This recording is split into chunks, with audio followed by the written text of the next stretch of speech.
Turns and gives. Fletcher has a hold at the 20. 25 gets a block at the 30. 35, 40. 45, 50. Fletcher to the 40-yard line. 35-yard line. Fletcher all the way down to the A&M 32-yard line. And Miami is in business with 3:45 to go in the game. Mark Fletcher's biggest run of the season. Here's the snap. Hand off Tony. Runs right side. 10, 5, Tony into the end zone. Touchdown! Touchdown! Touchdown, Miami! It's Hurricanes delight. It's an 11-yard touchdown for Malachi Tony. Running left to right. Tony scores. Miami has the lead 9-3.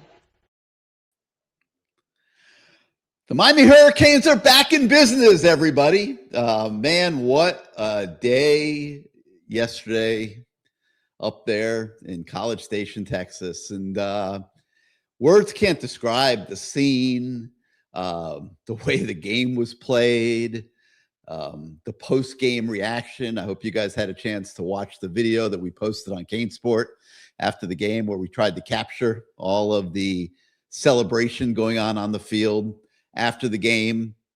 23 years in the making for the Miami Hurricanes to return to the big stage. And obviously all the kids playing in the game at Texas A&M yesterday were not even born the last time Miami played a football game with this magnitude.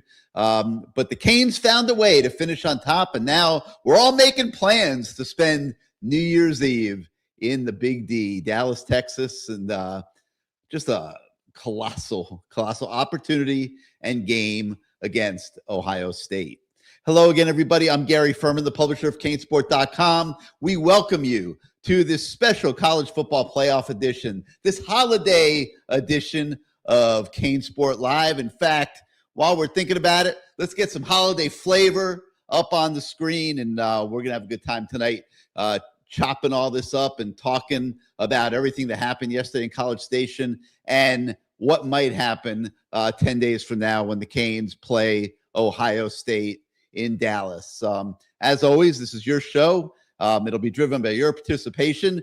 We got a special guest who's going to join us tonight, none other than Lamar Thomas himself, who obviously is a pretty excited guy to see what his Canes pulled off yesterday in Houston. We'll also be joined by the voice of the fan, Bruce Warner, in the show, and of course, our whole lineup of fans who have been with us all season. We're not taking newbies tonight because we want to be able to just get everybody on that you're familiar with, who's been with us all season. But I hope everybody does enjoy the show.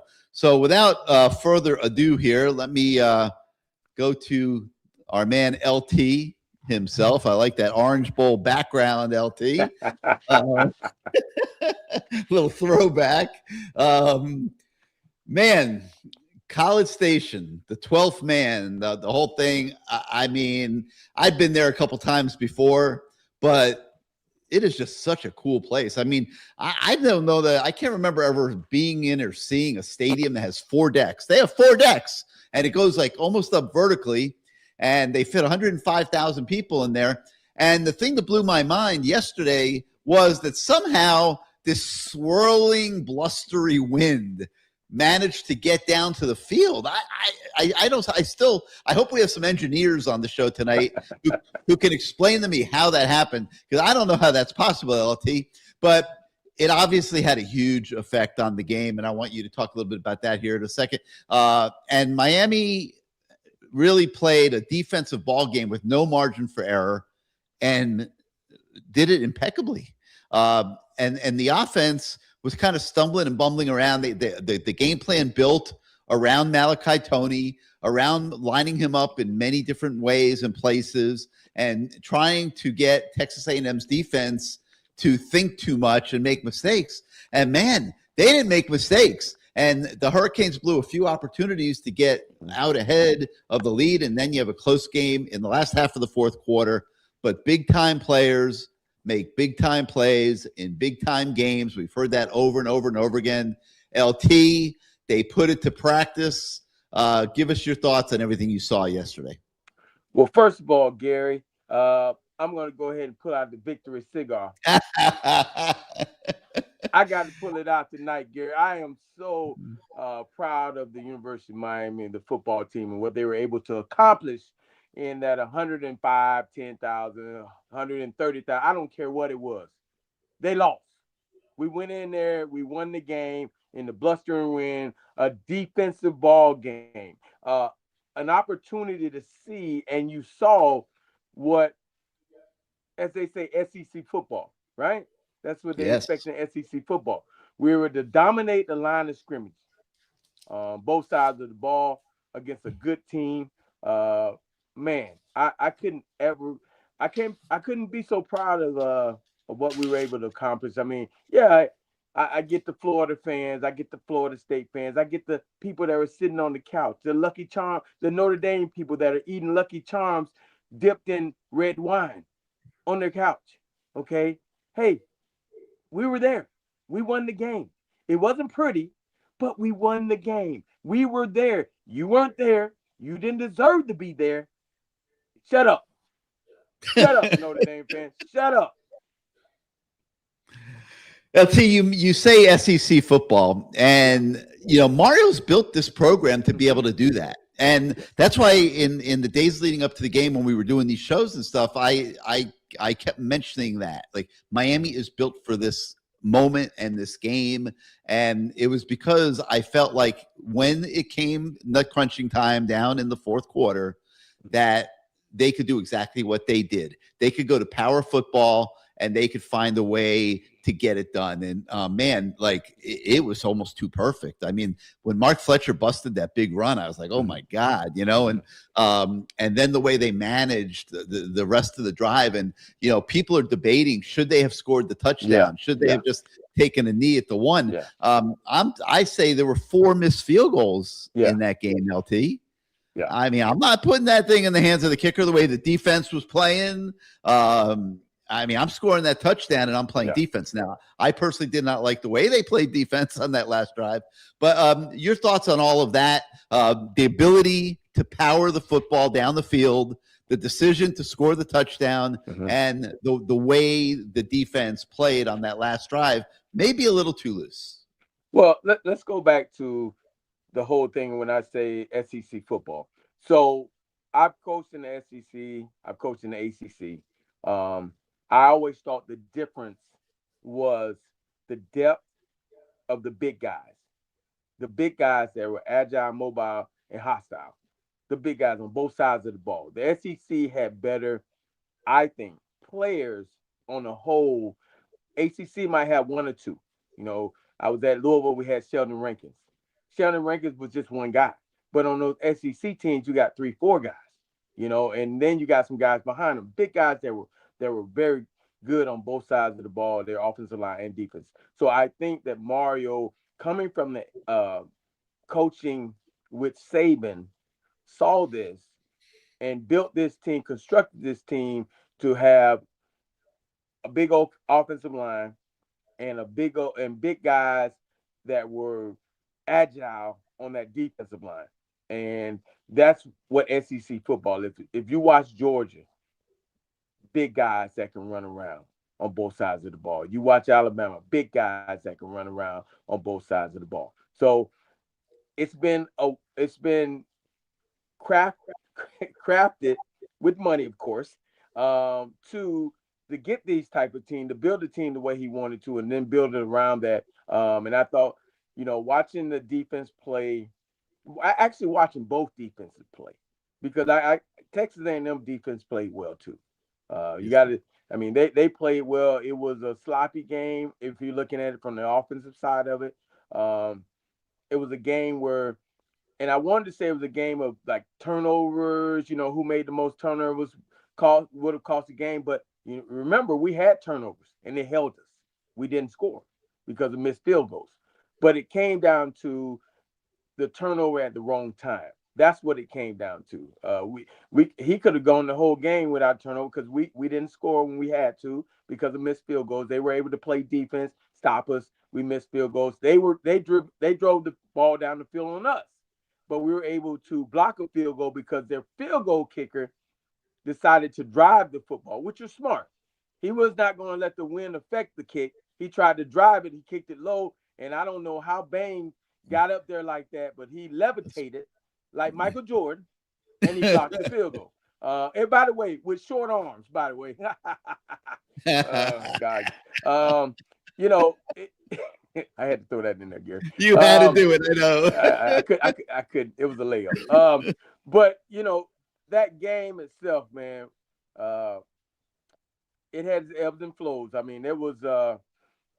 I wasn't used to it. I was a little nervous, to say the least. But what a great game for Miami to pretty much those naysayers out there. And when I talk about the naysayers, obviously the UF fans, the Florida State fans, and especially the Notre Dame fans, who said we didn't deserve to be there. Well, we beat the team. We beat a team, and now we're moving on. And you can continue to gripe. I all over the internet. I mean, Notre Dame fans are relentless. Oh, we would have beat you by 30 points. We would have beat both teams by 3. Well, you had your chance. Yeah, okay. They played both teams and they lost to both teams. You had your chance. Oh, now we would have beat you by 30. Well, you know, I said it's easy to say that when you're at home on your couch watching the game, eating your Lucky Charms. They're absolutely delicious, soaked in red wine. I mean, come on, man, leave us alone. Stop watching us. And the fact that the Florida fans, I'm getting this from you guys are terrible. Hey, man, you're close to being the worst team in the state. Shut up, okay? And Florida State, don't even try, okay?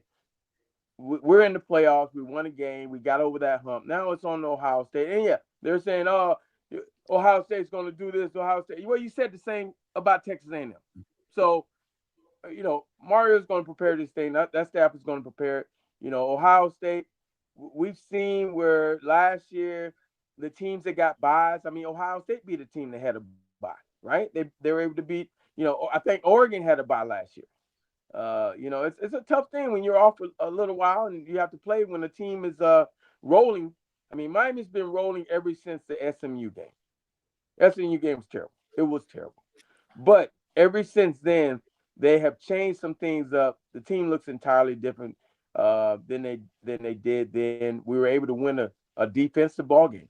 You know, if this was last year, no way. What did you think of the offensive game plan?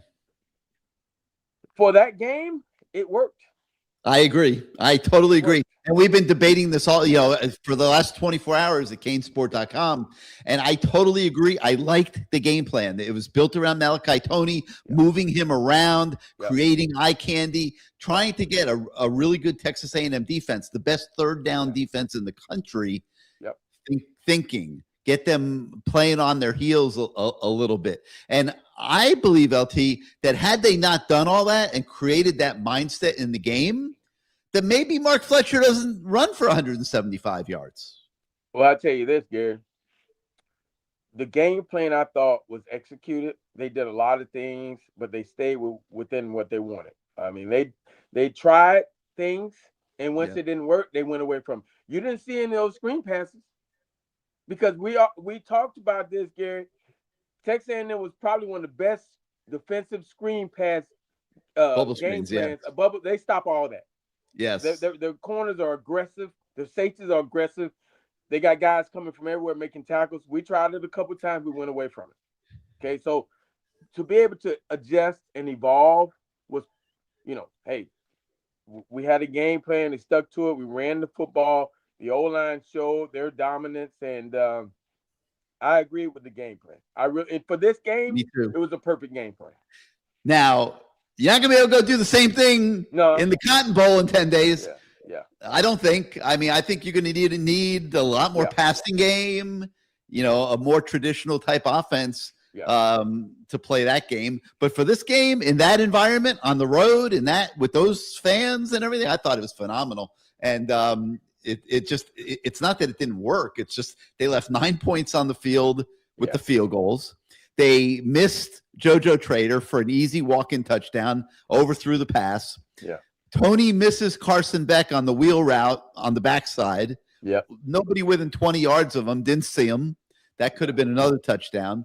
Tony gets tackled by the shoestring on a punt return that was brilliant. And the guy barely touched him, but just did enough to trip him up. That Yep. could have been another touchdown. So Miami left at least 23 points and maybe more out there on the field. That game, the way it played out, the way the Hurricanes played in that game, should have been a blowout. Mm-hmm. And the circumstances kept it close, as we've seen many times this year. Miami has lost those games this year. Yesterday, they found the way to win it. Yes. All we can do is congratulate it. Yep. Now, LT, you're coming to the wild side tonight. Oh boy. Okay. This is not the Lamar Thomas show on Wednesday nights anymore. Okay. This is CaneSport Live. This is where we get lit. And things get a little crazy. We got Jake out there, and I don't know if it's Utah or Arizona. He's, pre-gaming. Let's put it that way. He's pre-gaming, drinking his wine. People will go into the chat. They'll say that he's doing lines of cocaine. He's not doing lines of cocaine. Okay. He's just drinking his wine, getting ready. We got Kane, who's like usually at work, but I see he's lying in his bed tonight. We're going to bring him on in a minute. We got our man Greg in the studio ready to chop it up with you. But I just want to prepare you. This isn't the Lamar Thomas show, okay? Yeah, I wasn't ready for that, Gary. I wasn't ready for people laying in their bed. We get it, and then that, not to mention, the voice of the fan. I mean, when he comes on, he'll have a few things to say to you too. It's like the old times, but Bruce. It's like old times, man. It's like, hey, we're in the playoffs, and we gotta pull out all the stops here on CaneSport Live. But I gotta break you in appropriate fashion. So I'm gonna start with Kane, okay? Because he's like he's the self-entitled star of this show, okay? All right. So here he is. What's up? What up, Lamar? Okay. What's happening, baby? You better be ready for this. You better be ready for this because it's going to be hell to pay, baby. Okay. Beautiful game. And the one thing that Matt talked about, Gary, that was the best officiated game all year. The ACC refs can't stand our ass. I saw that live and in fashion. That game was perfected. Perfect. Everybody played good. Texas A&M, they played, their defense played. Like you said, Lamar, they played their ass off. My God, they played. I ain't worrying about no Ohio State. Yeah, we got to play them. Things got to get better. But, hey, everybody, the players on the bench, everybody contribute in that game, and it was a hell of a win. And you can't take nothing for it. And there ain't a whole bunch of shit to say. We are the 305. Yeah, I live in Virginia. Gary, I'm not going to make that because here's my plan. I believe we can, go as far as we want to go because there's no dominant team. But we playing better, just as good as anybody else, maybe except for Georgia.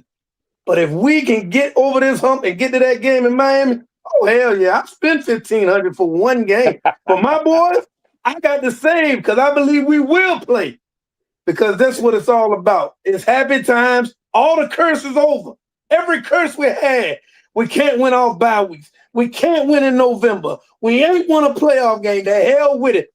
305, ride or die. And let me tell you something, damn it, y'all scared. Y'all didn't want us in. We in and we coming. Now they like, damn, here this shit come. It's getting ready to be a thunderstorm. It's going to be bad out here. And then with, people keep talking about the portal. Damn the portal. But I will say this. We need only free agents now, Gary. Y'all done got it the way you want it. Give me about 6 good free agents and we going to kick some goddamn ass. I'm out of here. Nice meeting you, Lamar. 305, ride or die. 2 weeks, baby. Ohio State Buckeyes, we got something for you. Jeremiah Smith, I hope we knock your ass in the next week. Just saying, you my man. You from 305, but you went to the Buckeyes. Wrong move, baby. Hey, you coming to Dallas? I ain't got the time or the money right now. I have some situation going on in my house. Pipes bust, flooded the house. I had a lot of shit going on. Battery in my car broke. Get to the championship, and I'm going to borrow 1,000 from your ass. I'll be there. One love, baby. Merry Christmas and a Happy New Year. All right. You see the shirt. You see it. Peace. All right, Kane. Thanks for coming on, man. Hey, he made one really good point about the officiating, LT. Yeah. That was one of the best officiated football games I've ever seen in my life. Well, I mean, so I'm reading on the internet, And of course, the Texas A&M fans are mad about one damn play. They keep showing the hit out of bounds. One play. It was close. It was close. But that wasn't why you lost the game. Yeah. They said, it's a poorly officiated game. And maybe because of that play, the Big 12 officials, which they were Big 12 officials, I heard, they were still salty with Texas A&M. I don't get it. It was one call. That play didn't. And they didn't make it about them. They didn't make it about them. It's like so many officials want to make it about them. Yeah. You know, they didn't make it about them. There were a few borderline plays, and had they made that 15-yard call there, that would have had a big impact on the game. I mean, that might have really impacted that football game. And they were letting these teams play and decide it on the field. And the hit was maybe a little bit more animated than it needed to be. But it wasn't a dirty play or anything. Yeah. He hit him inside the line. He slung him up. Boom. And they let him go. So I thought it was really well officiated. All right, let's go. I got somebody else I'd like to introduce you to, LT, here. All right. And that's our man. We call him our man Greg. Hey, Greg.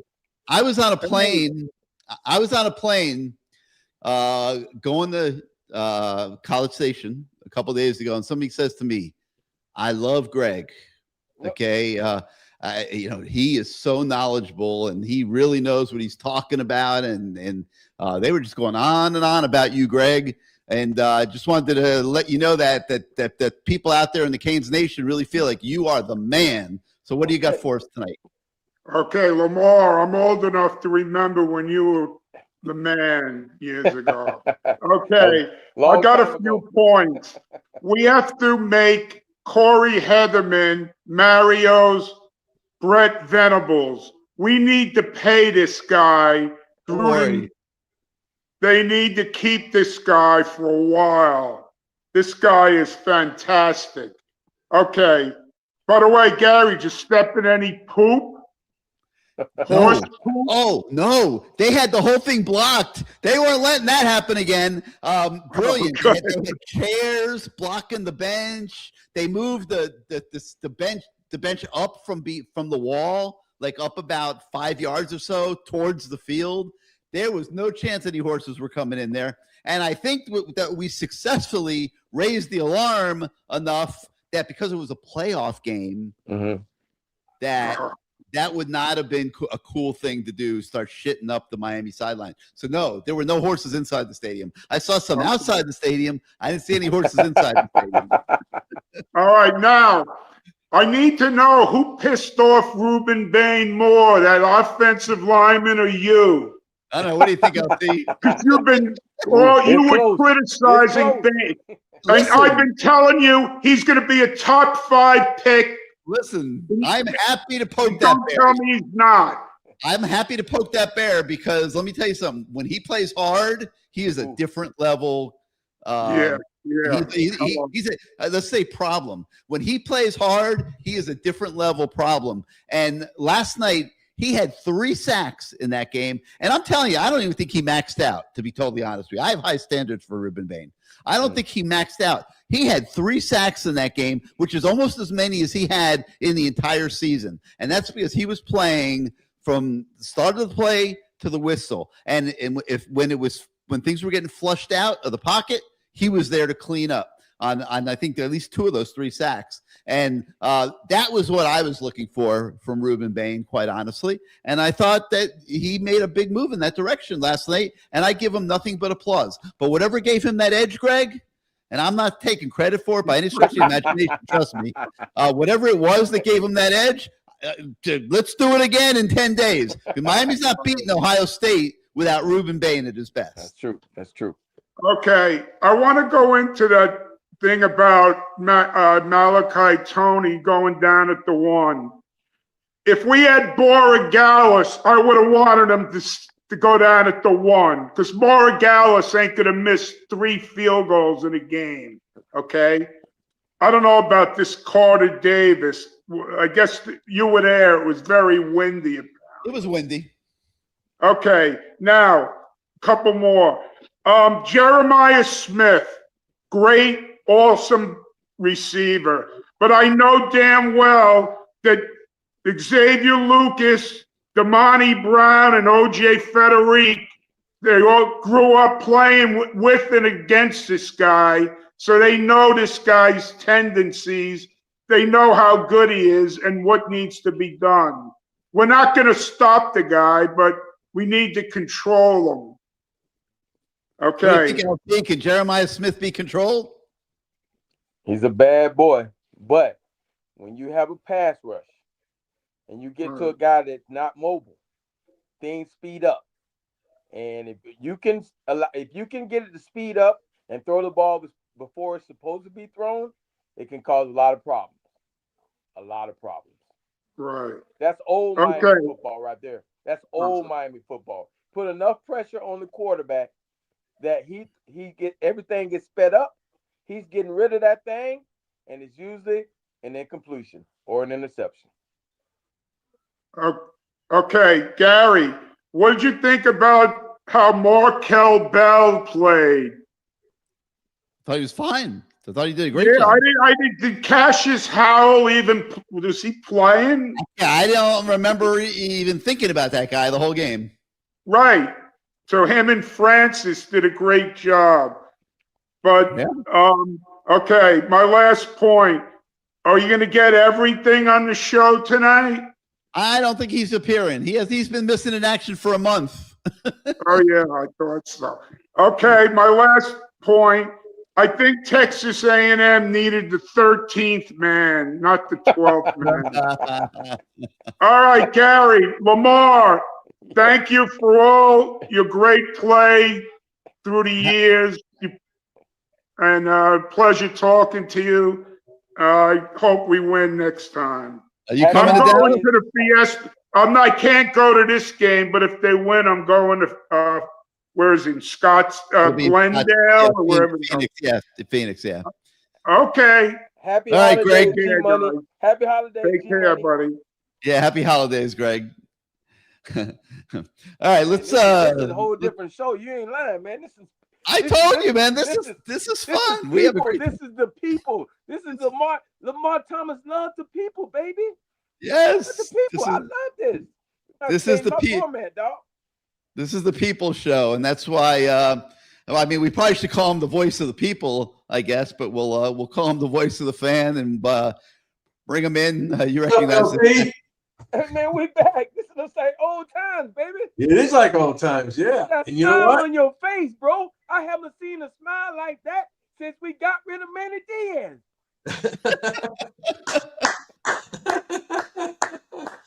Well, that is true. But yeah, you can only smile, man. Look what happened yesterday. You know, and you know what? You're right. I was thinking about Florida State, Notre Dame, especially Notre Dame. Mm-hmm. Shut the hell up. We beat you. Mm-hmm. Texas A&M beat you in your home stadium, and we went down to their stadium and beat them, held them to 3 points. So Notre Dame, shut the hell up. And then as far as Florida and Florida State, I haven't seen it. They're talking. What do they have to say? That we didn't play a good game? Yeah, they most of the guys, people I saw, because I'm connected with a lot of Gainesville people. They're like, oh, that was a horrible game. And how dare they put that game on TV? You shouldn't have been in. I'm like, yo, where's your team? Where's your team with the quarterback with girl hips? Huh? Where's your team? Yeah, you know, I do want to say something about some of these national people.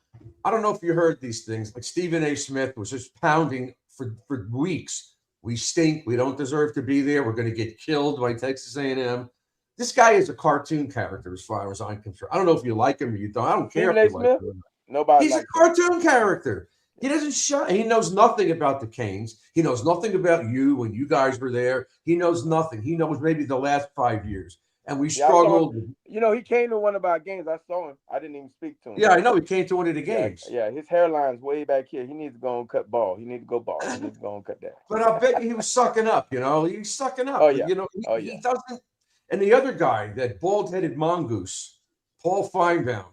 Now I see on CaneSport he's rooting for us to go all the way. That's BS. He ain't rooting for us. He hates us. He always has. He always will, and he doesn't shut up about us either because we were supposed to get blown out yesterday, and I guess they're all wrong. So as far as I'm concerned, I don't care what he's. You know who knows what he's talking about? You'll know that Nick Saban. Not that I'm a Nick Saban fan, but he's been right, Gary. He said before we even got picked to be in it. He said Miami could go all the way with this. The way that roster is so stacked that they could win this whole damn thing. So I listen to him, not these other fools.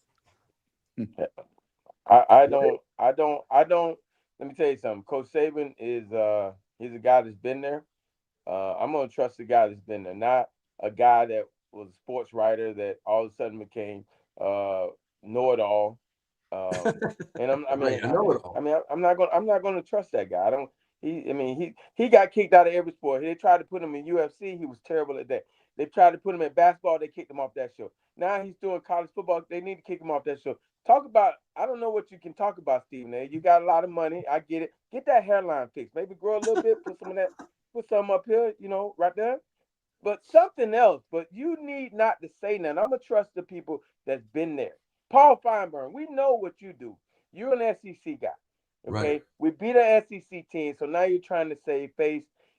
On the all actuality, you want Georgia or Alabama to win. We get that, or Ole Miss. We get that. Okay, that's who you work for. But he's another guy. He is about SEC. Hell, if Kentucky was in there, he would ask for Kentucky to win. He is an SEC guy. But but it just sad. But you know what? But you're in the media. I am, Gary. You can't be this ignorant about certain things. We've lost 2 games, but those teams are still in bowl games. They're not like Notre Dame's teams that were 2-8, 2 and whatever. And it's not the same. And we're playing really well. And there's guys out there that what's his name? Pate, the bald guy. Josh Pate. Yeah, and he came out for the Notre Dame game and he said, "Oh my God, I've never seen a team so big in my life. They're massive." Hey, wait till you see the young kids coming up. Yeah. I mean, we were talking about the size of the O-line earlier. I mean, wait till you see some of these young kids who are just being redshirted this year and working in the strength room and building themselves. I mean, these kids look like NFL offensive linemen. They're true freshmen right now. Wow. They are recruiting. They just signed the top offensive lineman in the country. Many people think the top player in the country. This ain't going anywhere. This physicality, this brand of football that Mario's put together, it is not going anywhere. And they just keep building upon it and building upon it. Well, you know what it comes down to? Money. I just saw a coach from, I'm not going to say the name of the program, but he was like, man, Miami's coming after my guy. I mean, they're coming after my guy. What are we going to do? We get them in, we develop them. They're coming after, they have the money. I said, it goes, we have the money, but I think it also goes to Miami, the city, the culture. Okay. Yeah. Why would I take $1 million? Let's say I'm just throwing out a number, or 3 million, whatever. Let's say, why would I take $3 million at Alabama when I could take $3 million in Miami? Right. Have a more of an experience. It's definitely Mario has built something in this team and the excitement. Okay, I think I believe last year with Cam Ward, we had more excitement that we had in a long time. Right. And I think that opened eyes to a lot of people. Okay. That's just my opinion. Because Cam Ward, the Cam Ward effect, that's what I'm calling it right now. The Cam Ward effect. We became relevant. We didn't have a defense, but we became relevant. And I think it's continued. And now people are saying, okay, well, hey, last year they had an offense. Now they got a defense. Look at this. And young guys are playing and playing well. Guys are seeing that. And yes, we are paying money. But that's part of the game now. That is part of the game. It's no more recruiting. We're successful, LT, and if it wasn't for the success, if we were 8-4 this year, I don't know if we get up. Yes, so it's a combination of the money and the success and the camaraderie that you guys bring. We watch this on TV every week. Look at all the guys that are there, and people recognize these guys. So it's these young guys. They love this kind of stuff. Miami is a place. The rest of them are like college campuses. Miami is more than just a football program or a campus. It's a whole culture, and everybody loves it. This is the culture for a lot of young kids in this country right now. By the way, I just wanted to, before I forget, you said before about screens. They're a great screen defensive team, A&M. He's talking about bubble screens. But bubble screens, but not real screens. Screens to the backs. That's what I think we should be doing. Well, sucking them up and then throw it over to get a screen and get them up the field. I don't think I've seen one of them the whole year. We haven't. Be a great time to whip it out in 10 days. Yeah, why not though, LT? Why not? I mean, if it's not, you got to ask the coordinator. Well, don't ask him, Gary, because I know you will. It would be a great wrinkle. That would be a great wrinkle to put in for the Ohio State game. It would be a great wrinkle. It really would, because I thought, hey, it could have worked this because that pass, right? Okay, what they were able to do, they overloaded. They had a great scheme. Their blitz scheme, they overloaded sides. They overloaded, and they had a guy come free because the tackle has to. From what I always have been taught or heard, that the tackle has to take the most dangerous guy.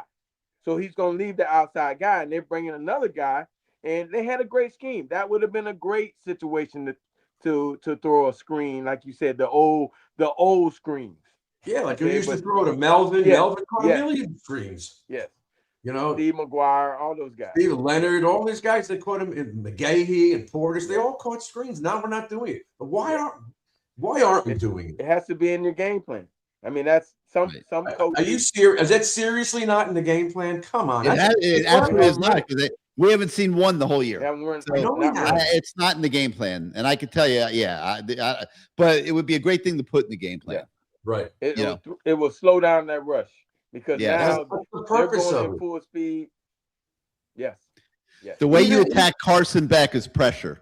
Okay. So, you got to have things that you can do to hold off that pressure. They weren't doing a great job of that yesterday. Texas A&M was eating Carson Beck alive on third downs. Mm-hmm. I think they showed the replay of Fletcher's big run, and they were overplaying. If we're behind Beck, they were all overplaying to the left, and he went up and he cut to the right, and he was gone. Yeah, because they were overloading the side. They were. Right. All right. LT. So I'm going to go. Let me make a little bit of a screen adjustment here. Right. So I'm going to bring on Sebastian.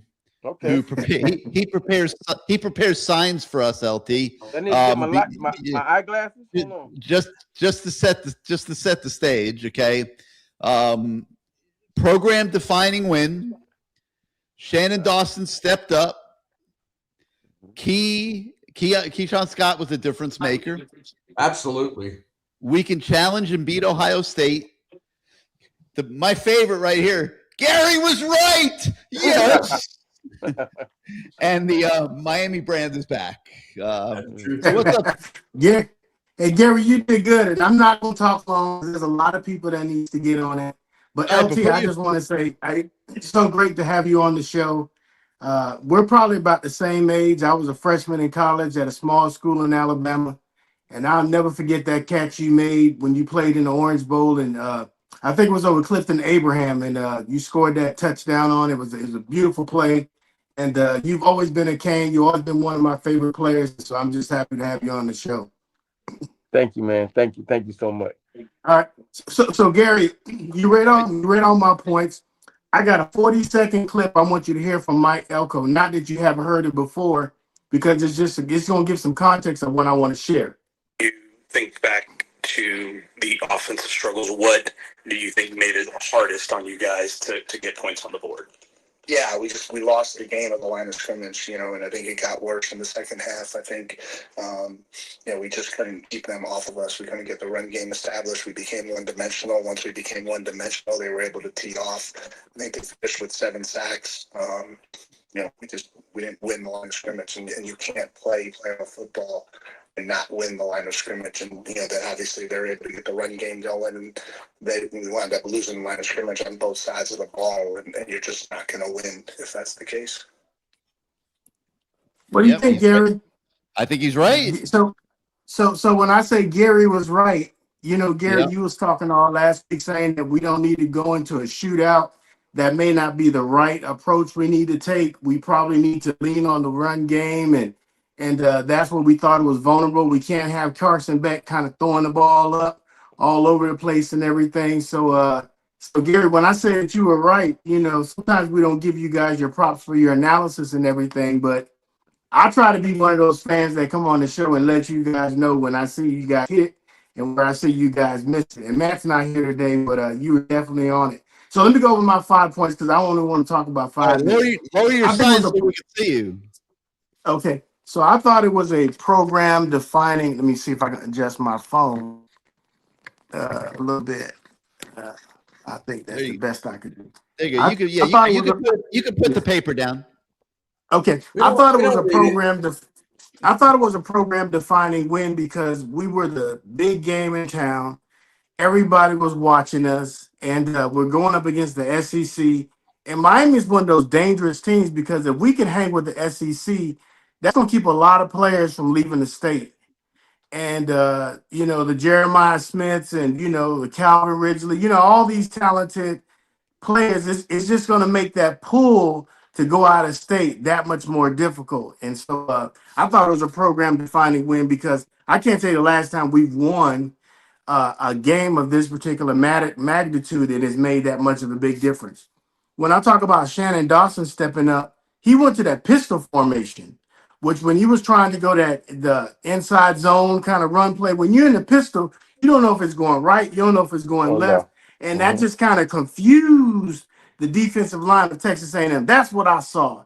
And so I thought he stepped up kind of doing that. Keontae Scott coming back, 10 tackles, 2 sacks, causing a fumble. I mean, that's a day's work. And I just think that Texas A&M wasn't able to account for him and didn't know he was going to make that kind of a difference. Hey, Sebastian, speaking of Keontae, the guy made 10 tackles. But the beauty of it is they're not all in the safety position. He's in the backfield a lot. That guy is such a difference maker. It's not even funny. You got to watch him. You look at safeties. Okay, he's back there, but he's not always back there. He's in the backfield like Bain and them guys. He's incredible. So that's a great point. He was spectacular yesterday. He was a difference maker because when I didn't know what run fits meant. I didn't know that concept. I didn't know what that word meant when they say run fits. And it's hard to get outside Miami because he just takes the zone away. He just takes the ability from you to get outside. And when they talk about run fits and fitting all the gaps and stuff like that, like I understand it. And I just think he puts a lot of pressure on the offense when they have to play him. When I make the point about we can challenge and beat Ohio State, I just kind of feel like, we have a redshirt freshman quarterback. They gave up 6 sacks all year, but that was all year. But in the championship against Indiana, they gave up 5. So they better bring that run game because if their run game is not there, I just kind of feel like that pressure can get to them. Now, I think we're going to have to score some points when we play Ohio State, but I like our chances, and I love the fact that we're there. And the last point I make is I don't want to interrupt, but I have no choice because you and I know each other for the last several months. So I interrupted my point to make with you. So in terms of, if we lose to Ohio State, do you believe, and you guys as well, that the country's going to say, they suck, they didn't belong in there anyway? Because everybody's got 131 teams, and we only root for one. But all these people that hate our guts, anybody who beats us, they jump on their bandwagon. And I just expect it. I hope I'm wrong, but I'm sick and tired. If you lose this game, nobody's saying anything about you because they're moving on. They're not. No one. Yeah, it's like no, but it's too far into the deal now. I think it's going to be a close game. I think karma is coming for Ohio State. They took a national championship away from us. It's going to be a great storyline.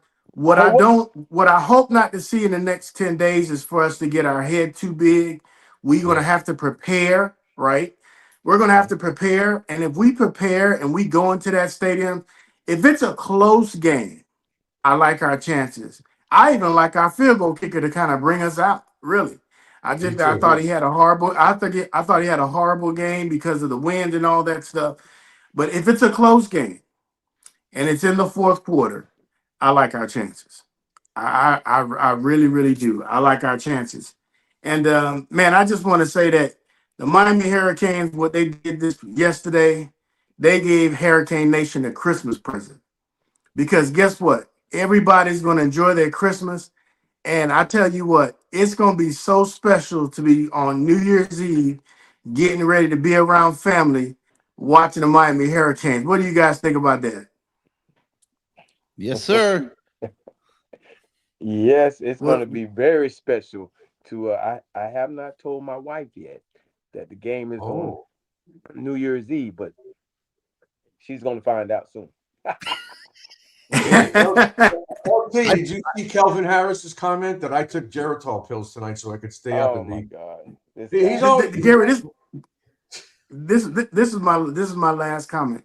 I mean, if we ride this thing to the national championship game, I believe it's in Miami. It is. It is. It is.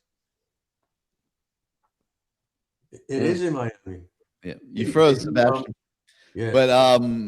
But yeah, no, thanks, Sebastian, if you can hear me. Yeah, it's in Miami. It is in Miami. LT, question for you here. He mentioned the kicker. Yes. Carter Davis came to Miami to be the kickoff guy. Okay, right. Nobody was expecting him to be the field goal guy. He had like a 35% percentage at FAU last year, not very good. He legitimately beat out the guys that were in front of him. Abram Murray in the spring, and now Bert Auburn here in the fall. He beat them both out and got the kicking job. He had a really good season this year too. Well, you remember he had the game-winning kick against Notre Dame. Notre Dame. Yeah, I mean, yeah. I don't think yesterday's going to hurt him. So what happens now? So he misses these 3 kicks in bad conditions. The first one, the wind just took it and it sailed on him. Then he tried to. It was in his head clearly, and he missed the second one. I've never seen a field goal miss so bad. Yeah. I mean, it was like 25 yards right of the right upright. Like he totally mishit it. It was the equivalent of Lamar Thomas on the golf course. Duffing a 6-iron. Okay, it was a total shank off to the right. Okay, and then the third one. So now he's trying to play the wind, and he aims a little bit left, but the wind doesn't take it, and it doinks off the goalpost. LT, like, is there a lingering mess from that mentally? I don't think so. I mean, you got a lot of practice to go. I think again, the guy's kick. I didn't even know who. Remember the first week I was talking about the guy so bad. He didn't have a greatest body. I didn't know who he was. I was talking a little bad about the guy, but he had a great season. And yeah, that was tough. Even their field goal kicker, he tried to do. The wind was in these guys' head. That first kick, he tried to drive it, and because he tried to drive it, we were able to kick it to Ruben Bain. I mean, and I get what he was trying to do. He tried to hit a low runner, and it wasn't high enough. I mean, Ruben Bain with short arms. I mean, you remember he had short arms. Isn't that right, Gary? He has short arms, so he can't jump that high. Have you seen the tree trunk legs he has? Right, so he wasn't that high, and he was able to block that field goal. So it was playing with all these kickers' minds, their kickers, our kicker, and it was just one of those days. I think this kid is going to be just fine. LT, you mentioned it before. It seemed like he hung in the air. He like Dr. J. He went up, and I said, he went up too soon. Yeah. And he stayed there, and then the ball hit him right in the hand. He blocked it. That was great. Somehow he was able to push. I don't know how he was able to do it, but he was able to put his arm out and continue to go higher. And it worked. It worked.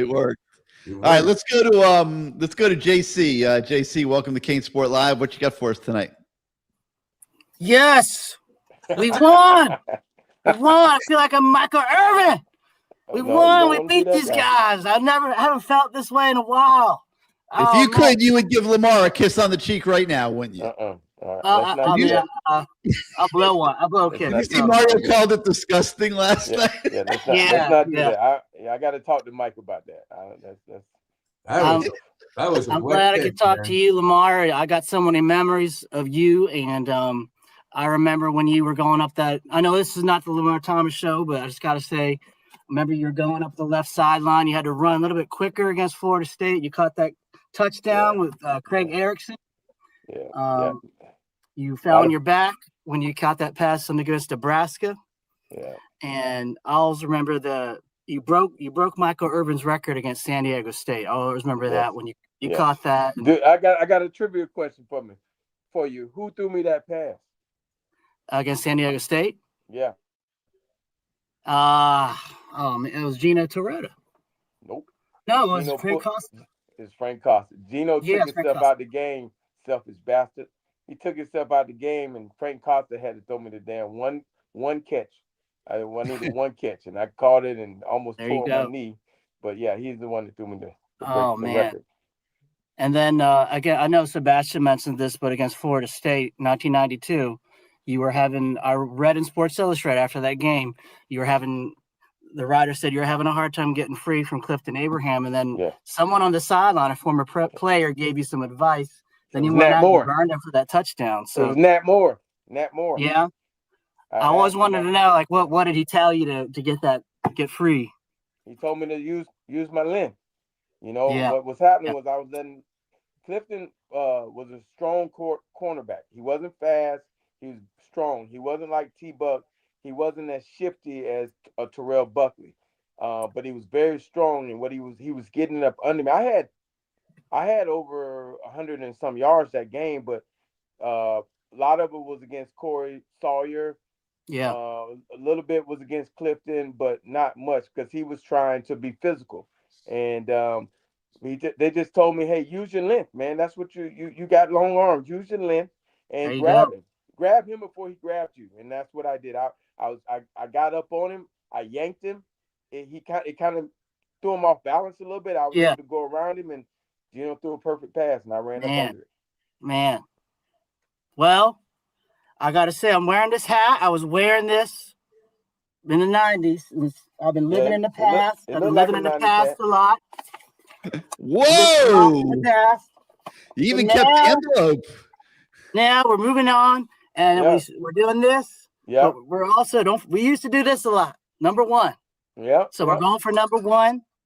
And Gary, you were right when so-and-so was gotten rid of here. You said that Mario Cristobal has the toolbox to come here and hire a good staff and to develop talent.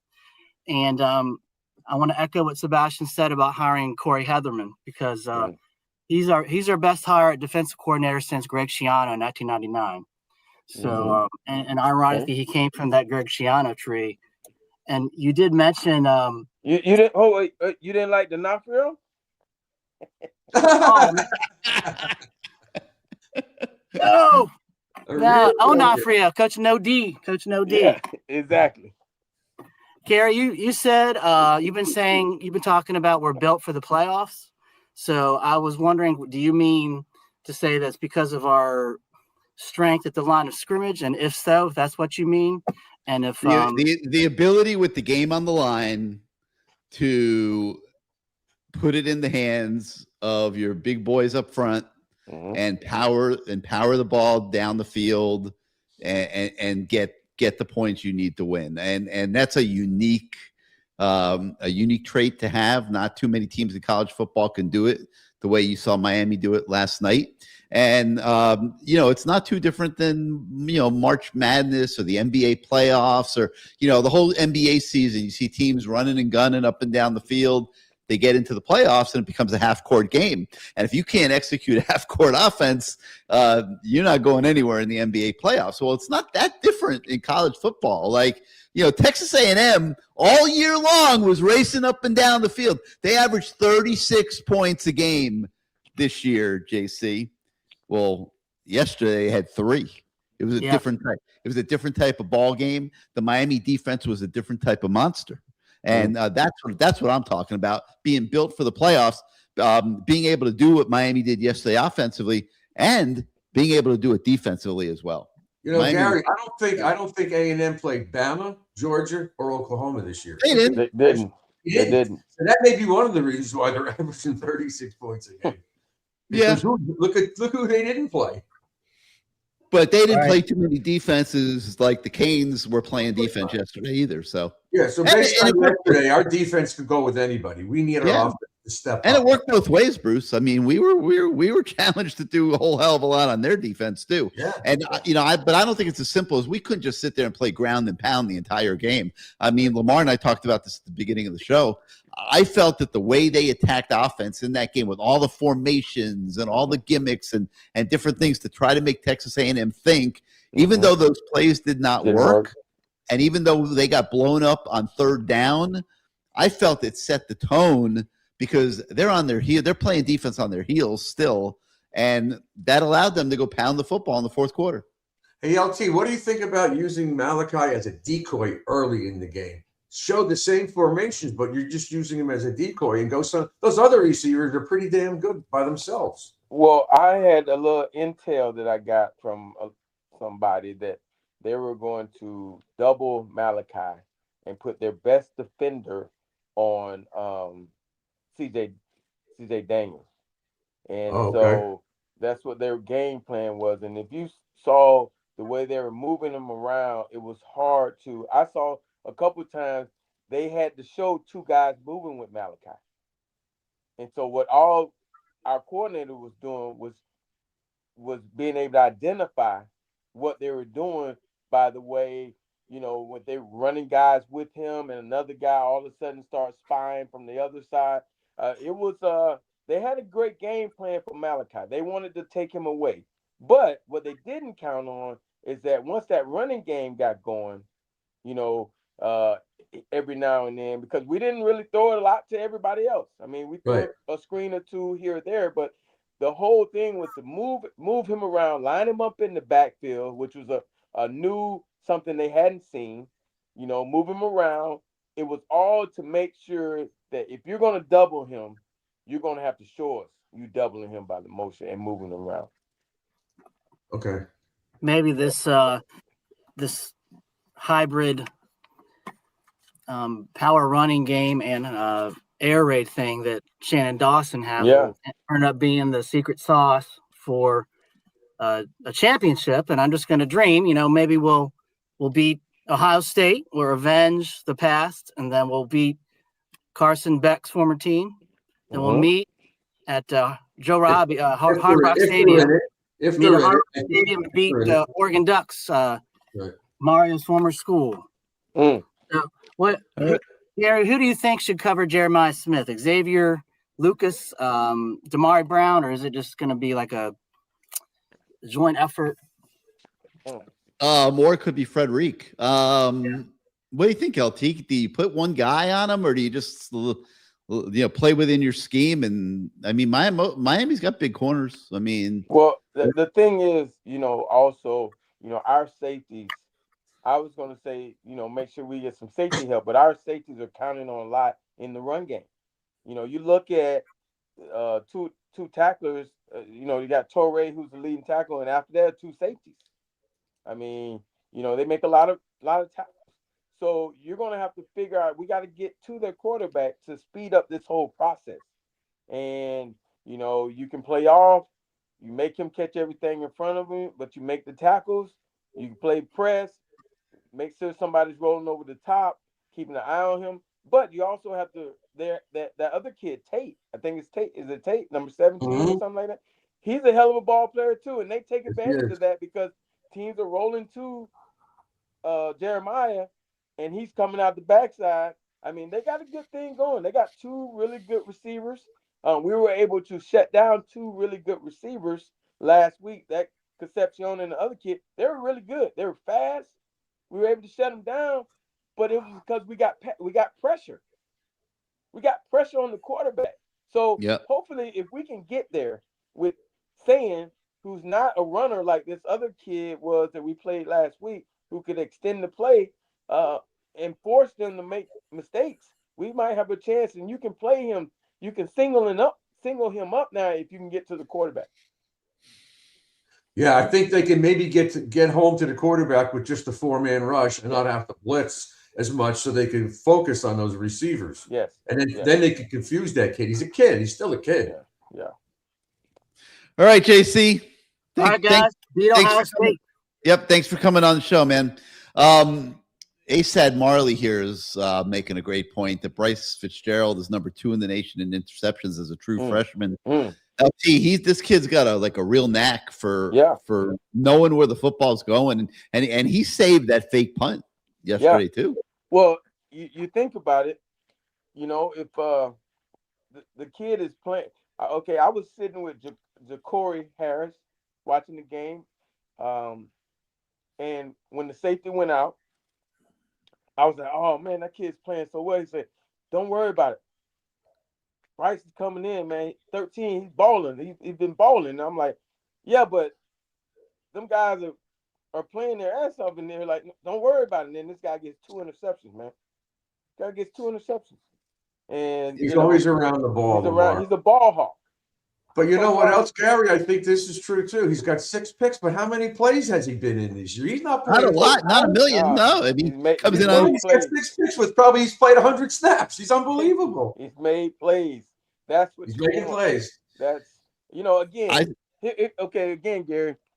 I'm gonna go back to that conversation. I remember when we were all on the show together, and I said when I talked to Mario about the progression, he said, "What do you think? I don't have practice field. What do you think?" I said, "Mario, we won championships because of depth. Depth won us champions, not the first guys, second and third guys. Okay, when you get to that, that's when we're going to win. That's when we're going to dominate. Because here it is, that kid comes in the game, and it's just as good as the guys before him. That's what we were able to do back then. You didn't want to come out the game because you were afraid. I had Kevin Williams and Horace Copeland behind me as a sophomore, starting in between Randall Hill and Wesley Carroll. I could not let those 2 guys get on the field. And you had Darryl Spencer too. And Spencer was still a little hurt from that knee injury. But I mean, that's when it picked up. When you got guys that are coming off the bench that are just as good as the guys that are starting, and the guys that are starting are afraid of the guys behind them. That's when you know you've hit the mark. And I think we are on that progression because you look at this kid, man. It's the next man up. He comes in and he plays his ass off. And like you said, he doesn't play a lot of plays, but when he gets in the game, he's going to make sure you know he's there. Mm-hmm. Hey, I want to talk about a guy. They spent a lot of money for Motore in the transfer portal, and I kind of expected him to impact things this season a little bit more than he did, and there were times he was targeted in pass coverage and things like that. LT, I don't know what the NIL number is. I know it's significant. He earned every penny of it on that play at the goal line in the last minute with that hit where he just sold out his body to save the day. And we might not be sitting here talking about an Ohio State game had he not done it. Your thoughts on that play, LT? Hell of a play. That's giving your body up for the team. I mean, that was he gave his body up for the betterment of the program. I hope he gets all of his facilities, get himself back in order. I hope he's able to play. He sold out. I mean, that's a teammate. That's a great teammate because, that play was one of the biggest plays of the game. I mean, that was a touchdown. If he doesn't put his head in there or put his body in there to jar that ball out. So, yes, he should be, when they go back to the negotiating tables. Yeah. What's the hardest you were ever hit as a receiver? Probably in practice. Yeah, there were some hitters out there. I got hit against San Diego State. When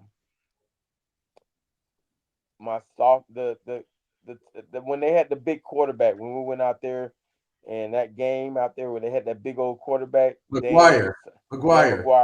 Yeah, that when we had the brawl against them, that one.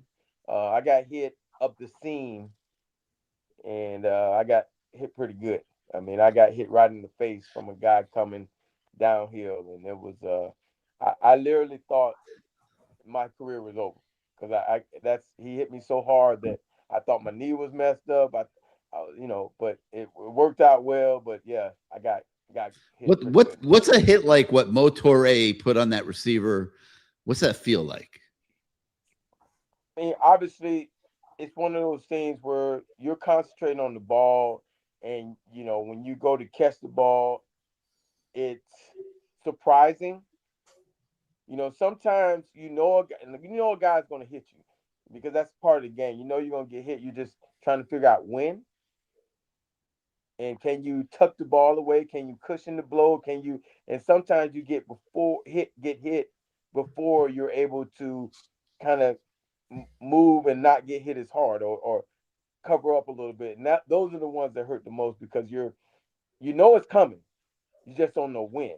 And then the ones where you think it's a zone. I see it's a zone. It should be nobody in there. And then all of a sudden you get hit. Those hurt too because you're running full freaking speed, not thinking that, you think you read the coverage right. And they surprised you. They did something. They robbed the middle, and you're running straight through the middle, and all of a sudden, wham! I mean, it's part of the game. It's like running into a wall. If you've never run into a wall, then you've never run across the middle. I mean, it was nasty, man. It was absolutely nasty. All right, let's go to Uki. Uki, with us? Yes, Happy sir. Holidays. Happy holidays, fellas. What's good, y'all? What's good, Lamar? What's good, Bruce? Hey, man, I just want to talk about Miami respect, man. I just, I hear a lot of, Vanderbilt had a great season this year, and it was so much admiration for Vanderbilt, who has done nothing in the history of college football, who has contributed nothing to college football. You can tell the story of college football without Vanderbilt, and you can tell the story of college football without Texas A&M, but you can't tell the story of college football without and I'm talking about the University of Miami. So we deserve our props. I don't care how long it's been since we played for a meaningful game or won the SEC, ACC, or whatever. We deserve our props, just like all the other blue bloods who haven't done anything for years. Notre Dame, Georgia before 2018, they had won a national championship since the year I was born. All those programs that y'all love to give props to, no matter how bad they are, no matter how whatever, we deserve those props too, because we are the fathers of modern day college football. I don't care what nobody say, even the modern day SEC football. Because if you think about it, 2001 team, that's what we see now. Big linemen that are athletic, they can move. That was 2001. Along with big athletic linebackers and safeties, receivers. You know what I'm saying? That team was the prototypical of what the SEC became. And then you look at what Nick Saban did when he came to Notre Dame. And what's the first thing he went and did? He went and got a strip the kid as you go straight from Miami because he wanted the blueprint. So all this talk about, trying to downplay us, like we ain't been in this position before. Like we ain't been one of those teams. You know what I mean? And people talking about the money. We just played a team that spent more money in the last 5 years than anybody and beat them, in NIL. Now we're about to play another team that spent more money than anybody in NIL. So, we spent a lot of money, but we ain't out spending the two teams that we just played. So, you know what I mean? It is what it is. This is where we at in modern day football. And another thing, to all the fans that's crying about the offense, I'm gonna say this.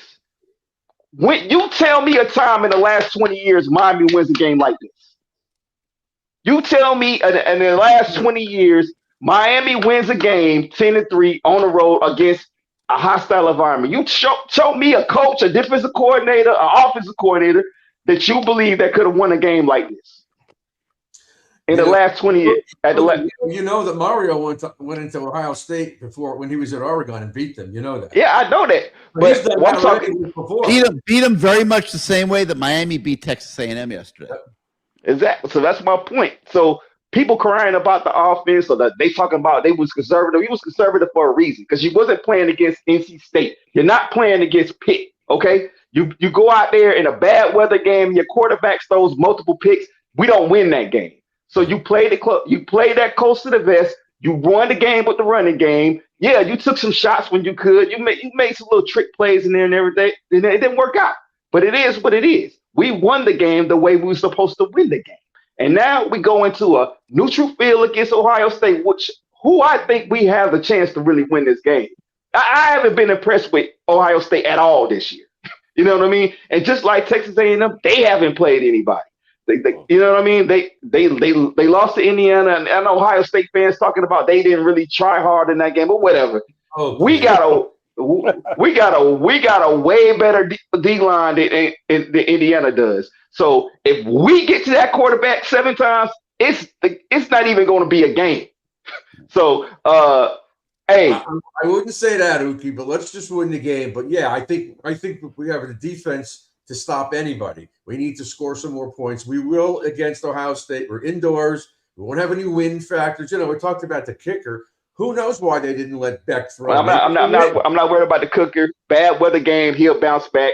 He'll probably end up being one of the reasons why we end up beating Ohio State. I'm not worried about the kicker. I think so.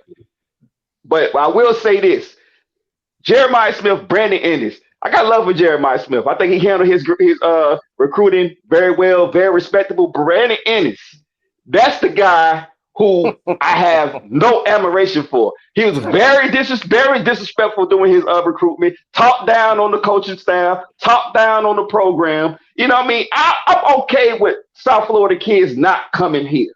It's just like Earl Little and his daddy. I got much respect for Earl. I know he played the program, but you don't have to talk. If you a Cane, be a Cane. If you're not gonna come here, just go wherever you're gonna go. But don't talk down on the program. You know what I mean? Yep. You know what I mean? All this talking about, we going to play for the GOAT. We going to play for Nick Saban and everything like that. Now look what happened. You end up playing for playing for Florida State teams that didn't even win more than 4 or 5 games back-to-back season. You know what I mean? And the program that you was talking so much smack about is on the verge of playing for a national championship if they could get past Ohio State. Hey, Uki, I don't want to take you too off topic here, but man, I sure could use a nice new pair of shoes for this trip to Dallas, man. Hey, those things behind, they are staring me in the face. Look, the Jordan 3s or Cane Virgins are on their way, man, for Christmas. So they're gonna be up here soon. You know what I mean? Hey, and another thing, so all you kids so are the into the answer is no. Hey, what you want? Tell me what size. First of all, what size you wear? What size you wear, Gary? 11. Because this ain't it. It's a lot more, but you wear it's a 10.5, man. Most of these are 10.5. But hey, we'll work something out, man. We'll work something out. But man, listen.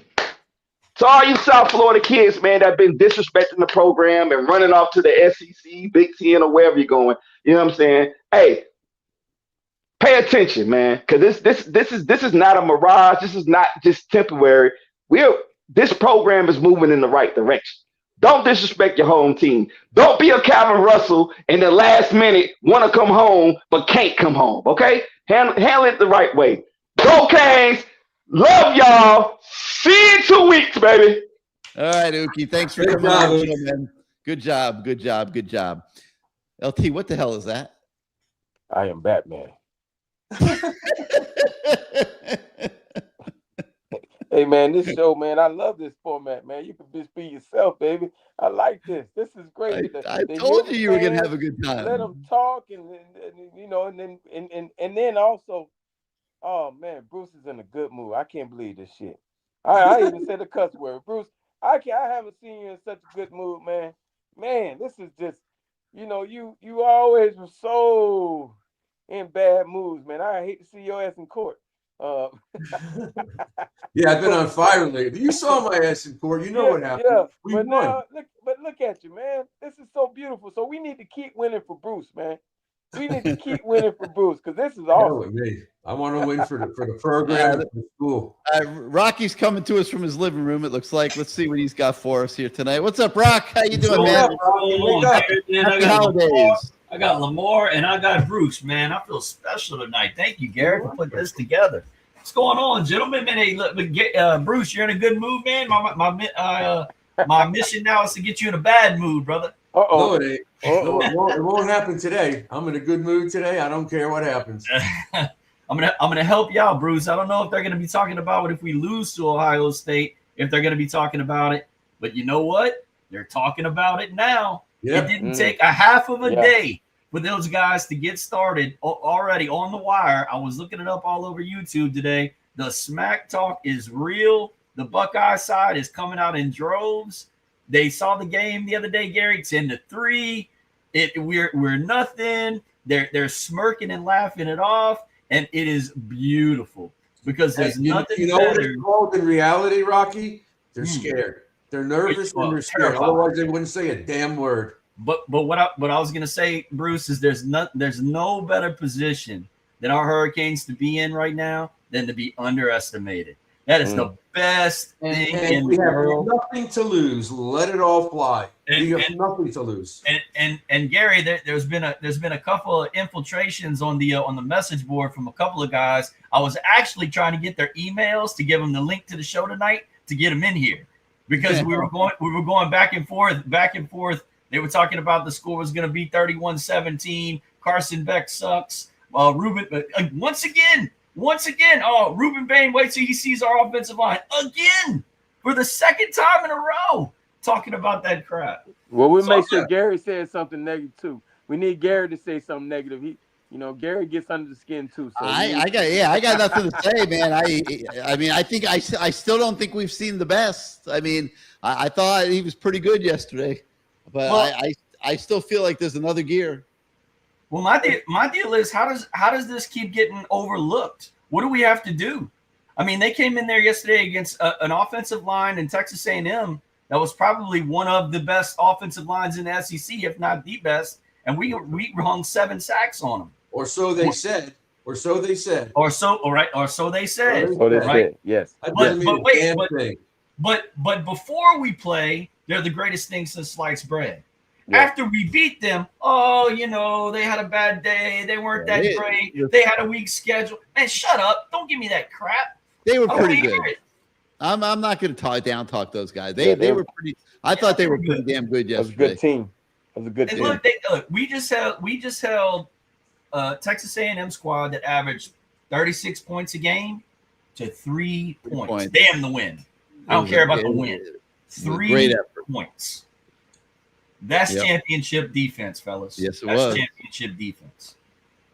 And they're scared of us. Now you got all these national pundits. They failed with A&M, like Stephen A. and like Feinbaum, they were wrong. So they'll be wrong again next week. They're gonna, as long as Miami's in it, they'll keep saying we're gonna lose. And then one of these days they'll be right. They'll go, oh, see, I told you. But they sound like idiots when you're making these statements. They know nothing about this team or the program or what's going on Green Tree. They never knew what was going on. They know nothing about the brotherhood. They know nothing about the history, Bruce. Right. The history you created, Lamar. But going back to your days and before that, they know nothing about this program, and they know nothing about when the chips are down and it's on the line, we come alive. They know nothing about that, and that's the beauty of the U. And as far as the game yesterday and the win. One of the things I said this morning, guys, it was nice to see. You lose track sometimes. It was nice to see some of the younger generation just looking across kind of the YouTube podcasts and stuff. They've never seen this before. It's been 23 years. That's a long time, So some of them are kind of like in shock.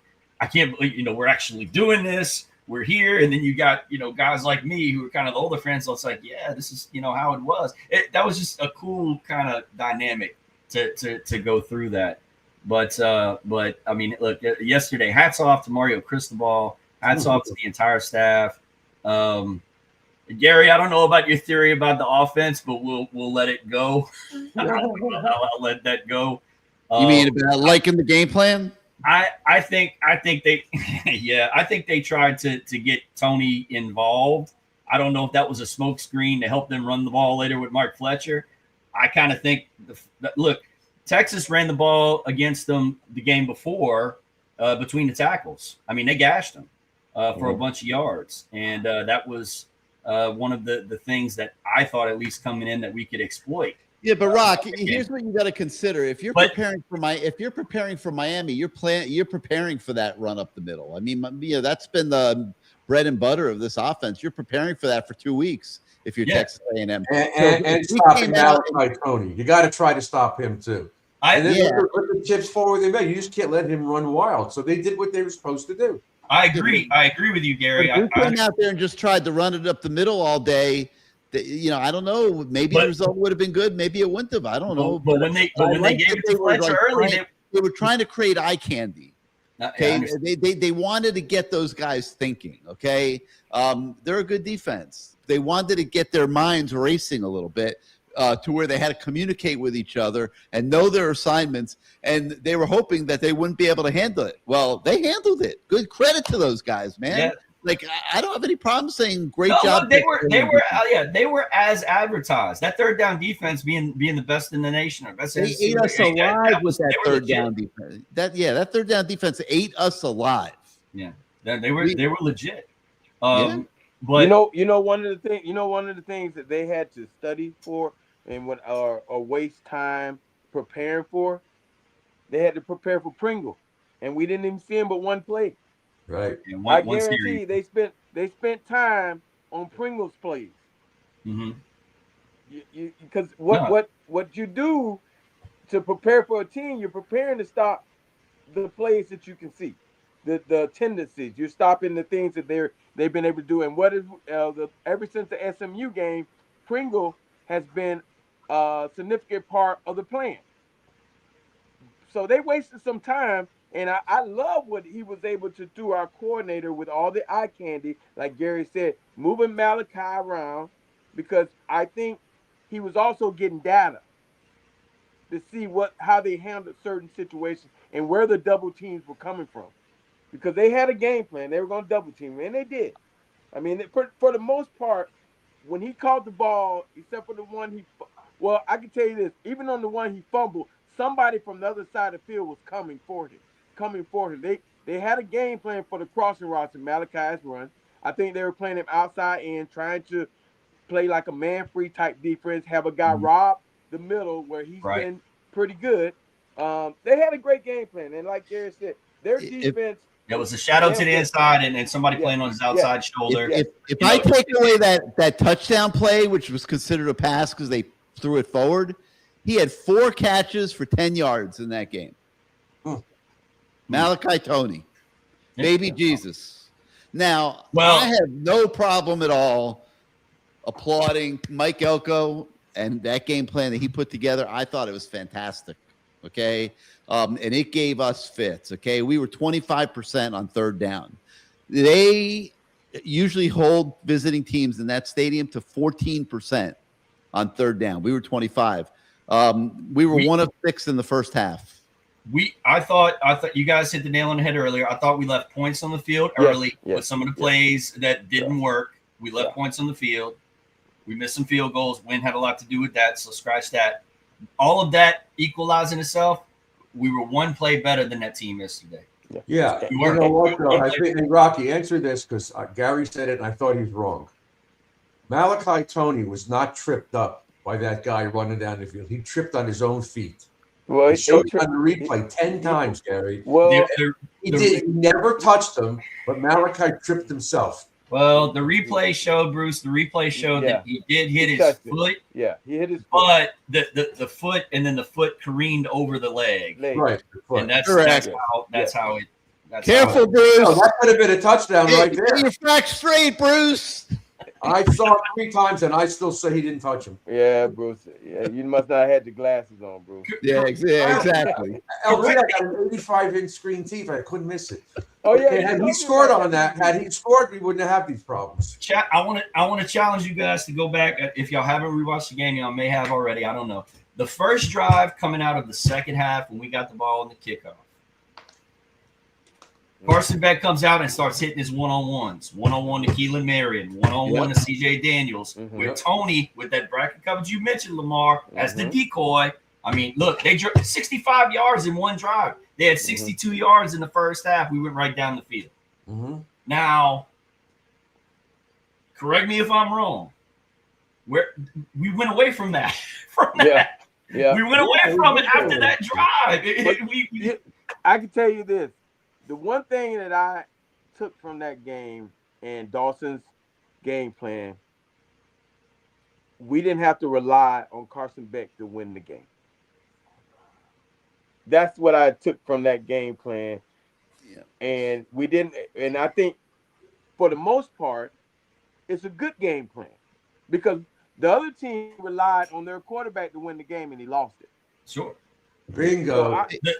Bingo, Hey, Lamar. Texas A&M is cost them. Go ahead, Bruce. Yeah, because that kid, he's very inconsistent. Castellano, inconsistent. A lot of these guys, they could run, but they're very inconsistent throwing the ball. This kid was very inconsistent. It cost them. You're right. One of the real reason they lost. He wasn't so great. But the Texas A&M defense is all about pressure on the quarterback. Right. Carson Beck, weakness is playing under pressure. Yep. Shannon Dawson did not allow that. Carson Beck, listen, Carson Beck couldn't have 5 girlfriends. No fucking way. He getting caught. Like some of us, like right, Lamar? Wink. He fucking that up, dog. I'm just saying. Well, and Gary, to your point, look, I don't think we did a good job in third down on pass protection. As we got eaten alive. We got. And that's after 2 weeks of preparing for it. Yeah. That's how good those guys are at what they do. They had a good game plan, man. And Shannon Dawson admitted I did a bad job in the first half of keeping us out of those situations because when they got us in third and more than 5, it was over. They were lighting that bitch up. But also the wind was so bad for the kicker. It's bad for Beck too. Yeah, Beck too. Because that JoJo, that was a touchdown pass. That ball sailed. Yeah. JoJo had a step, and that was a touchdown. I mean, it played a factor. But Lamar, to your point, I mean, there was nothing that showed that more as far as Carson Beck not being made to win the game than that last drive. Because if you listen to the commentators on TV, this has to be Carson Beck time. What do? They give the ball to Fletcher 4 times in a row or whatever. 56 yards, Fletcher. Malachi Tony around the end touchdown. Yeah. Which is All right, Rocky, you going to Dallas? I reside in Houston, Texas, Gary, right now. Oh my God!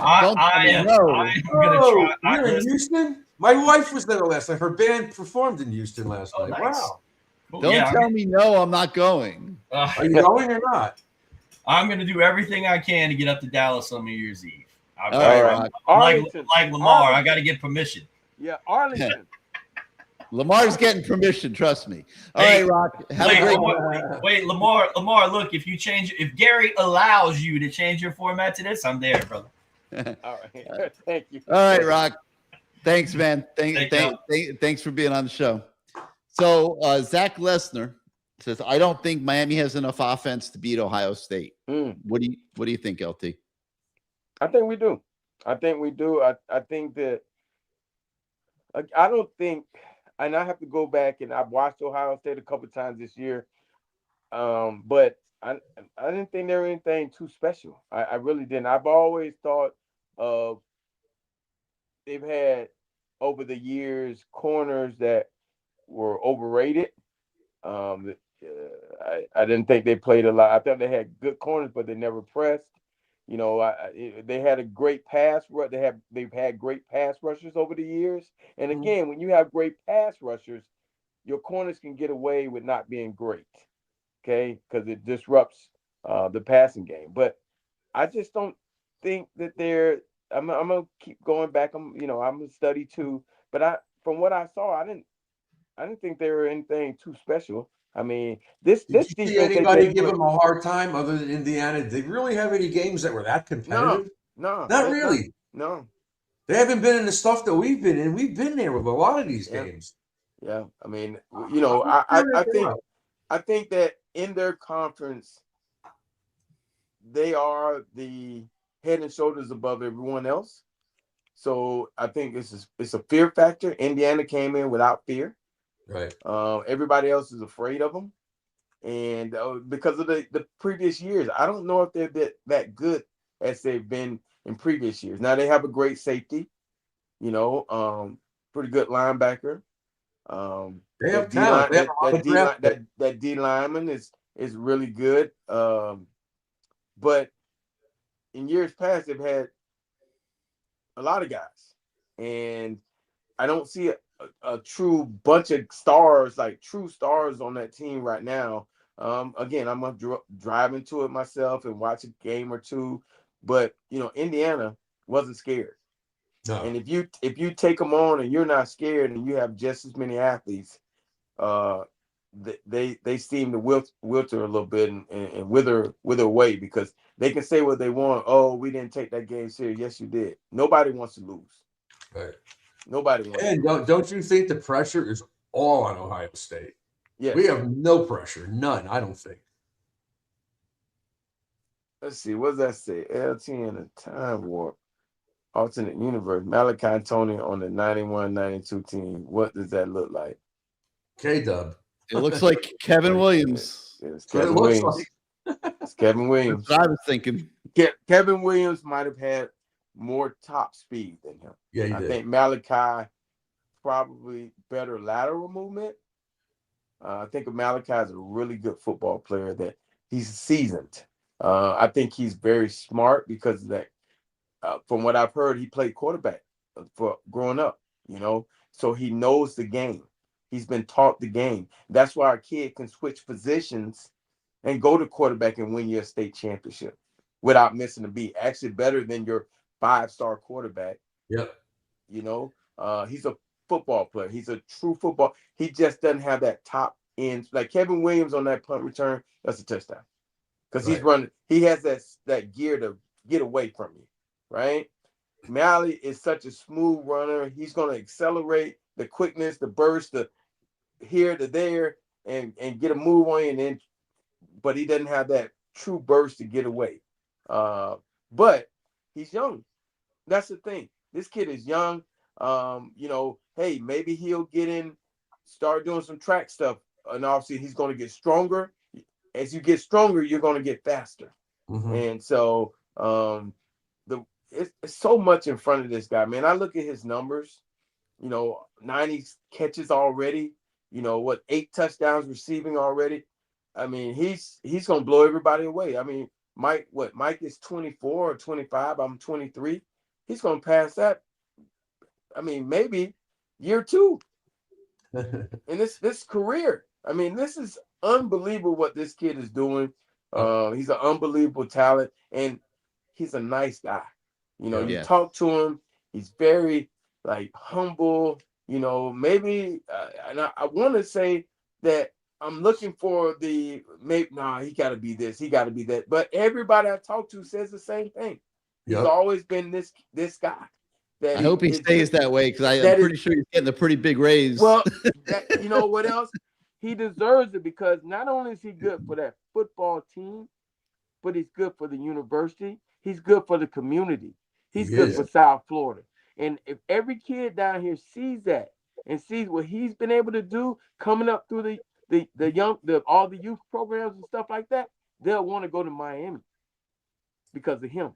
He's a perfectionist, Lamar and Gary. And I got a funny feeling that after that ball got stripped out of him yesterday, he's going to spend the offseason working on strength. I don't think he liked it at all. He just put his head was down. just making a spin move, and I'm not saying he did anything wrong. I don't think he fumbled. They stripped it from him, but I know how the kid's mentality is. He wants to work on it. He doesn't want anything stripped away from him again. That's why Lamar never tried to do spin moves. Lamar used to go vertical. Yeah. I wasn't really big on the spins. I mean, I wanted to see the guy before he killed me. It would look like a pirouette in a ballet, man, if you were trying to spin around. Yeah, I was too tall. Yeah. All right, let's go to Morales here. What's up, Morales? Welcome back to CaneSport Live. How you doing tonight? Doing great. What's up, fellas? Adjust your camera a little bit for us if you can. All can right. you? It was there you go. a great day. Yes. It was a great day. And I spoke to you last week, Gary, and I called it. I said, you got to play like you played in the beginning of the season. You got to run the ball. And that's what they did. Obviously, they had a lot of trick plays in there, but I'm going to have to agree with you on something. I don't know if they're able to do what they did on the ground late in the game if it wasn't for those trick plays or those other 100. plays that they had, because that kind of you got to start thinking, and you're worried, and you can't make that quick. You can't rush in there too quickly, and they play hesitant. But another thing, I think we have a great chance against Ohio State. So much so, I bought tickets. I'm coming from New York all the way down to Texas to watch the Hurricanes. All right. And I was afraid I was going to end up going by myself. Everybody kept I'll be there. I'll be there. But I want to say one thing about this team and what Mario has built. Say what you want about football, but especially in college football and football in general. Two things: defense and running game travels. They always travel. Right. If you have a good defense, it doesn't matter if you play away. It doesn't matter if a neutral field. Defense travels. Same with the running game. Passing game, the noise, the weather could affect that. But the running game and defense always travels, and that's what we have. And I saw one game of Ohio State when they played Indiana. And I'm going to have to say, like Lamar, I was not too impressed with Ohio State or with their quarterback. I know he's a good player. I know he has great stats. But I wasn't too impressed. And I really think with this defense, with the running game, and not for nothing, it's going to be in a dome. So Carson Beck is going to be able to throw the ball. And we're going to have more success. And you know what? I really think the guys are playing hard. We have the momentum. And I think it's going to be a W. It's going to be a W on New Year's Eve. Gary, how many false starts yesterday? Zero. How many offsides? One. Typical Blay. Blay does it every week. Jumps offside for absolutely no reason, but he does it. He just knocked the shit out of the center. I love it. He's gonna do it. Knock him back. I love it. He did. Yep. But I was very impressed. My whole key to the game was, if we didn't, I thought we had done a hell of a job cutting down the pre-snap penalty since the SMU game. Yep. And I was worried that we were going to get one or two in 110,000, 105,000, whatever it was, people, guys holding hands and all that, kissing and stuff, all that stuff. I thought we were going to get some. But we did a great job, and we didn't let that affect us with the cheerleaders. Cheer guys, I'm sorry. But I don't mean to offend anybody. I don't know if this is true, Gary. Maybe you know, but I saw somewhere, whether it was on the site or whatever, but Mario had the practice facility and the outdoor blasting louder than actually the stadium was. Is that true? Yep. I mean, I don't know. I mean, that's hard to say, but yes. They had those speakers turned up as high as they can go. They usually do. You got to have it. You can have it with crowd noise. You can have it with music. What you just want to have distractions. And so when you're doing all the clapping and the play calling, all that stuff has to be able to. You got to block it out, because remember, the quarterback is also getting the call, and he has to be able to concentrate too. That's a big thing people don't think about. He has to be able to communicate the call. Right. That's why he goes like this all the time. He's trying to hear what Austin's telling him. Right. But they didn't seem affected at all. We did an outstanding job. Yep. And I want to say one thing. This team, the way it's built, I don't think we don't need Carson Beck to win the game. We just need him not to lose it. And as long as he can play mistake, we may need him to win the game. But we can you're win. Paying this guy $4 million to play this year. You're playing Ohio State in 10 days. You might need him to do a little something, right, LT? No, you will. But in the beginning of the season, Gary, we called him the ultimate game manager. That's what I called him. Yes, you did. The ultimate game. And you know what? I'm okay with him managing the game if it's to play to what they give you. If they're going to give you the throws without the pressure, you're going to take it. Miami's strength is that they can morph into different things. Yes. Mm-hmm. Yes. That's a big strength. That's a when big you strength. when you can run the ball and you can take on different personalities on offense. Yes. And we only didn't see it on the scoreboard yesterday, Morales, because they screwed up so much. No, you're right. You're right. Left at least 23 points out there. Yeah, and not for nothing, but the wind was bad. The wind did affect the game. I remember on the first kick where he missed, I saw like the wind take it. It was going right down the middle, and then the wind took it all the way right. Yep. Yeah, that's a hard part, and I don't think Carter's going to be affected by that at all. I don't think so either. I don't think No, and so I either. think Beck is going to be a lot better this game. It's in a dome, controlled conditions. Yeah. I think he's going to have a lot better game. But he doesn't have to be he doesn't have to be Cam Ward in order for us to win. Yeah, correct. He does not have to be Cam That's Ward. not really going to happen anyhow. We all know that. By the way, he won again today. They won again today, the Titans. Wow. How about that? So it might not be good. You're losing your draft pick, getting low and low. The Dolphins are moving up the draft board, though. That's good. God. All right, Morales, thanks a lot, man. I hope to see you over there in Dallas. I'll see you in Dallas. Thanks for coming on the show. And we're gonna try to have a show. We'll try to have a show before the game too. All right. So thanks for coming on tonight. Let's go. Actually, one thing I did want to throw up here. Studley Budley, nice name. The Buckeyes are too fast, too big, and too physical. What do you think, LT? For who? Their conference. Their conference. It's Studley Budley saying this. Yeah, Studley Budley is probably an Ohio State fan, so it's all good. Oh, obviously. I mean, with a name like that, he's a Buckeye. Why didn't, if they're too big, why didn't they beat Indiana? He's a butt eye. That's what he is, a butt eye. Butt eye. I don't know if we can cover Jeremiah Smith and Carnell Tate. Well, we know. I mean, listen, defensive backfield is the strength of this team. So we're going to find out. It's a combination. You got guys that can get to the pass rusher, the quarterback, and you start putting pressure on, you start hitting him. He's gonna make some errant throws now. And if we have the guys back there in the best position, I mean, those guys are really good receivers, and they're gonna get some good plays.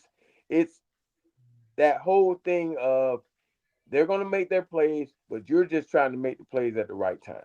And that's what that's what we were able to do. I mean, those two receivers that they had were really good that we just played.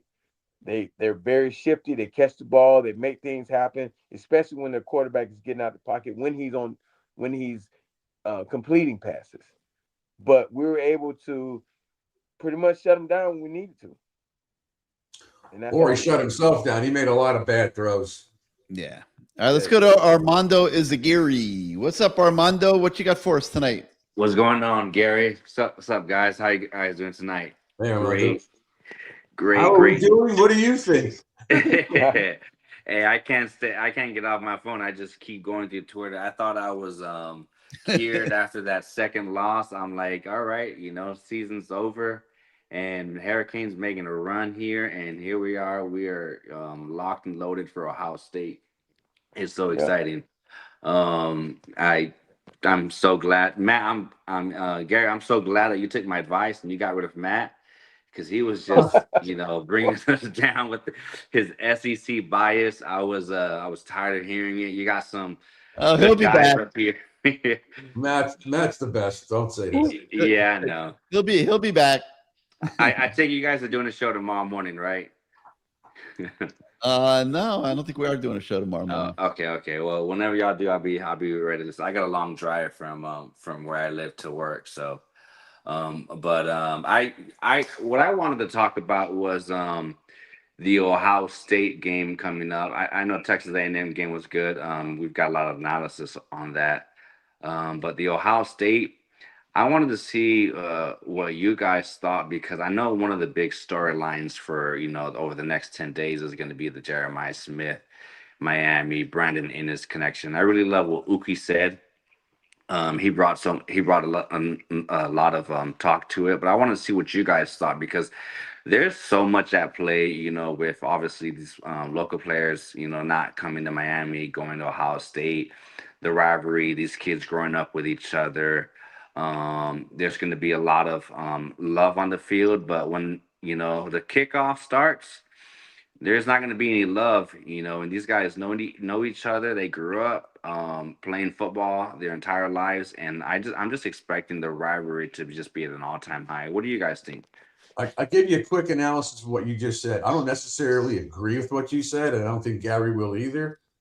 They didn't exactly get all the South Florida players. We stole a lot of players from. I don't want to use the word stole. We took a lot of guys like Lyle and a few other and Fletcher, guys that were supposed to go to Ohio State that came here. So I wouldn't exactly say they've been poaching all our guys, right, Gary? Yeah, I would agree with that. I wonder if Lyle's what he's gonna do now. I think he's going to the portal. He might. And it'll be interesting to see where he finds a new home. What do you think about the matchup between Jeremiah Smith? You call me a dreamer, if you will. This is my fantasy, is that we beat him and he realizes that Miami is the one love that he should have, never let go away. And he comes back. He comes back for his We win the game on the 31st, and the second he's in the portal. Yeah. Hey, I honestly believe if he's on the team last year and if he's on the team this year, we're the number one team for 2 years in a row. Like, he is a difference maker. He's not going to the portal. There's way too much money that he's already getting. He's not going to get that. He's going to one more year and then he goes to the pros. He's done. Let me keep dreaming. All right. Next thing.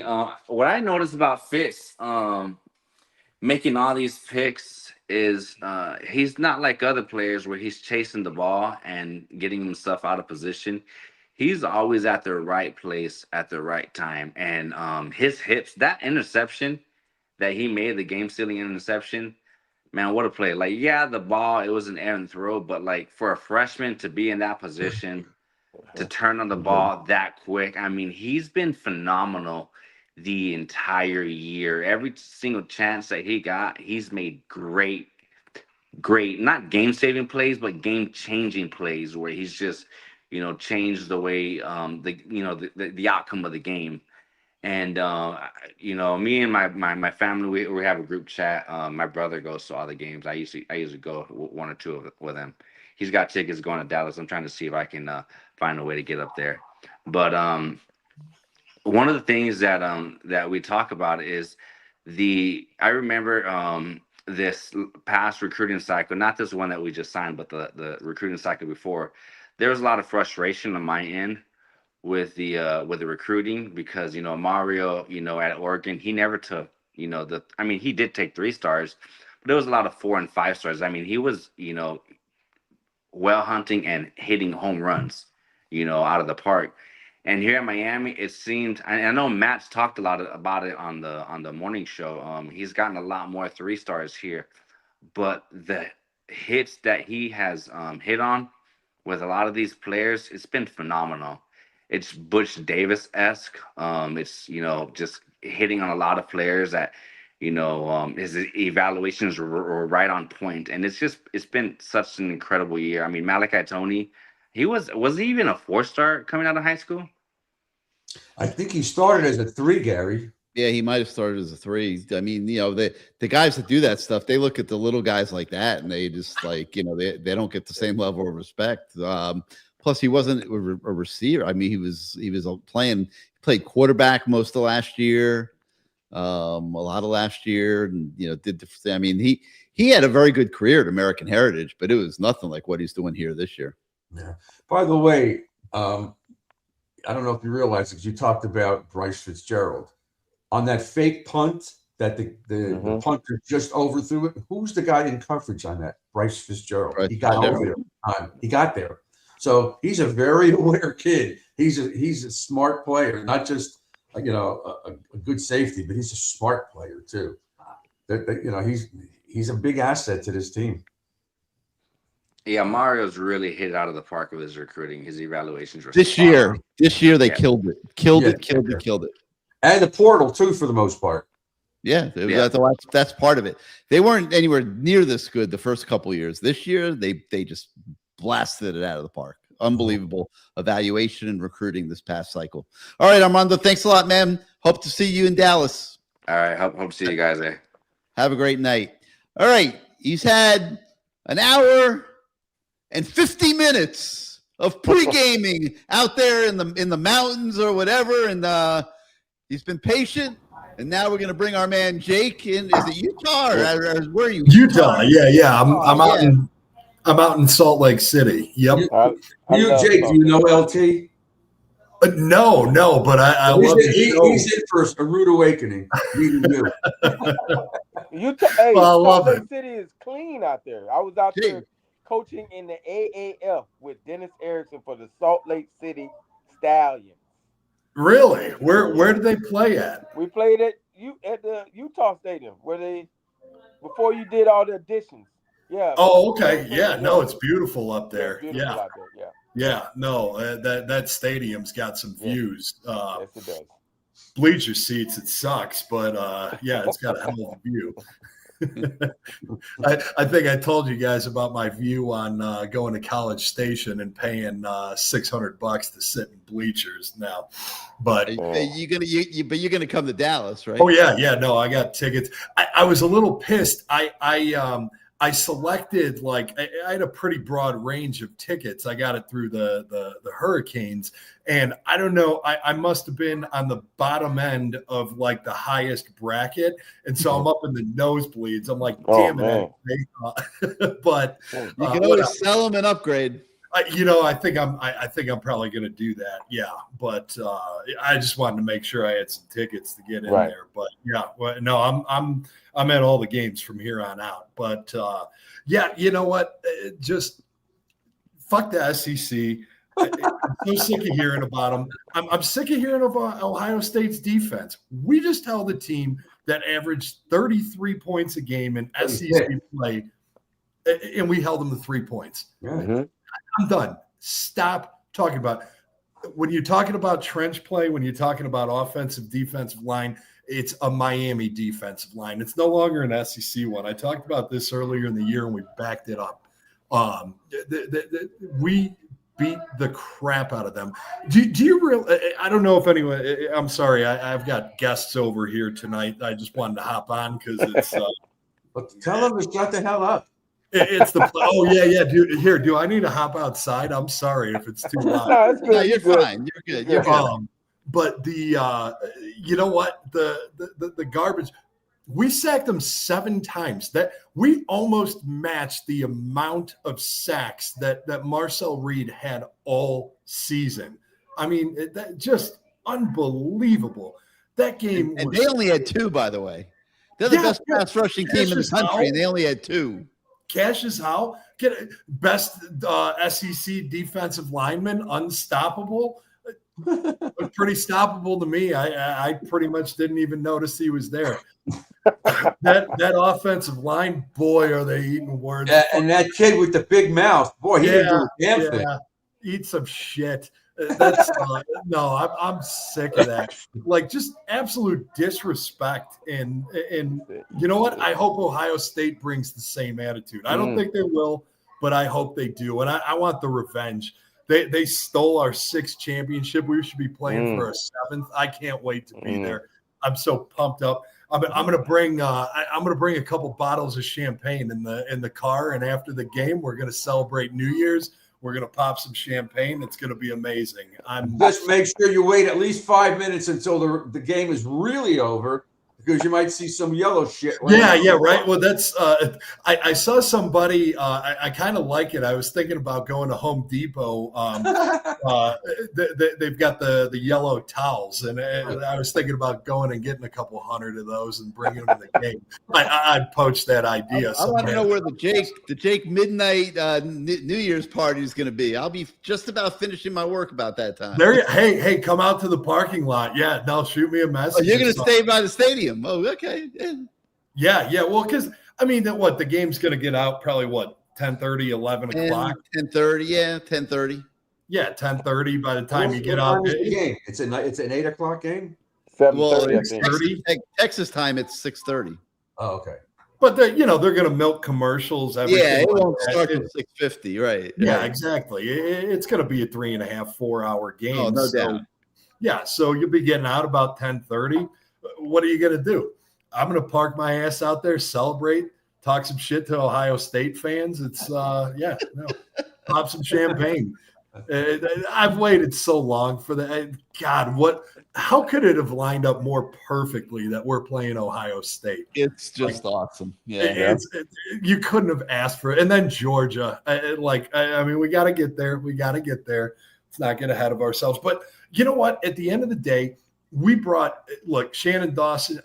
Gary, I agree with you when you said the game plan was great in that I think it did set up the run, but it's just with the weather and everything, I don't think they should have modified that because that wind was just not allowing for. It was almost like when we had to play in the rain. You know, you're afraid of tip balls. You're afraid of a lot of things to happen. Keep it simple. When you don't want Beck getting his head on a road game like that. So it didn't work out, but we're going to be in a dome, this team. But one of the things that just stood out to me, and again, sorry, I've been a little in and out, so if this has been mentioned before, but just you can say it, drunk. The sideline. Salute, touche, Bruce. Well played. I think we all knew. But the sideline was just like that. That was amazing. That like seeing Mario after that game, and just like that was a side of him that we've just never seen. But it was like he knew what he was doing, and I apologize. I've been very critical of him and some of the stuff and everything, but he had a plan.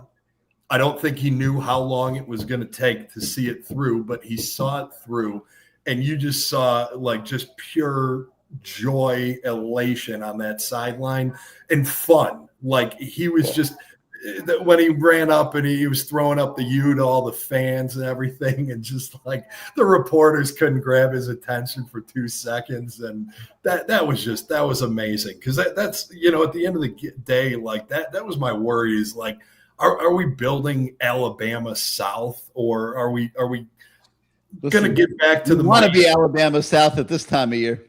Yeah. Well, you do, but you want it to have the Miami flair, the thing that we all loved and enjoyed about it. Like I don't want to. There's nobody at Alabama like Michael Irvin, so it'll never be like that. That's what I mean. Like I don't want a soulless. Hey, I'll take the championships. I don't have any personality out there. We got personality.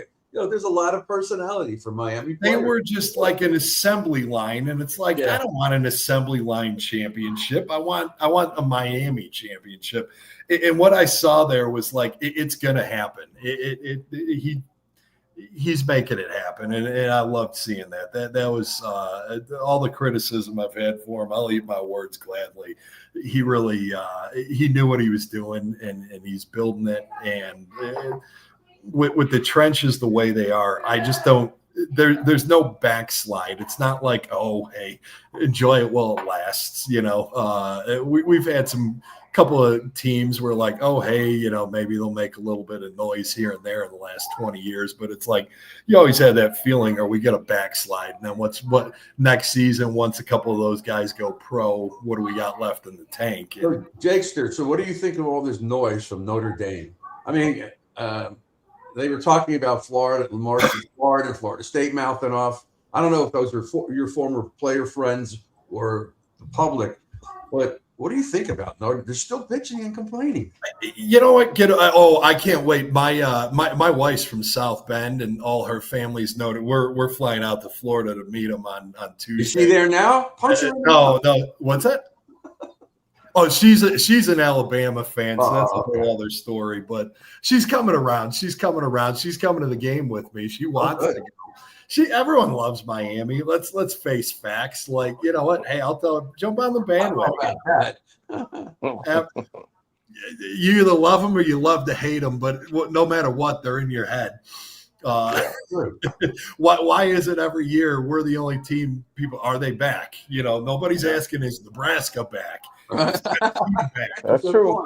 Nobody cares. Plus, nobody cares, right? Nobody cares. Whether you love us or it's just we're Darth Vader, we're the evil empire, and you know what? Everyone loves to hate us, but you need Darth Vader to have Star Wars. That's at the end of the day, that's what we are. we hold that all together. But the I can't wait. I don't know the everything.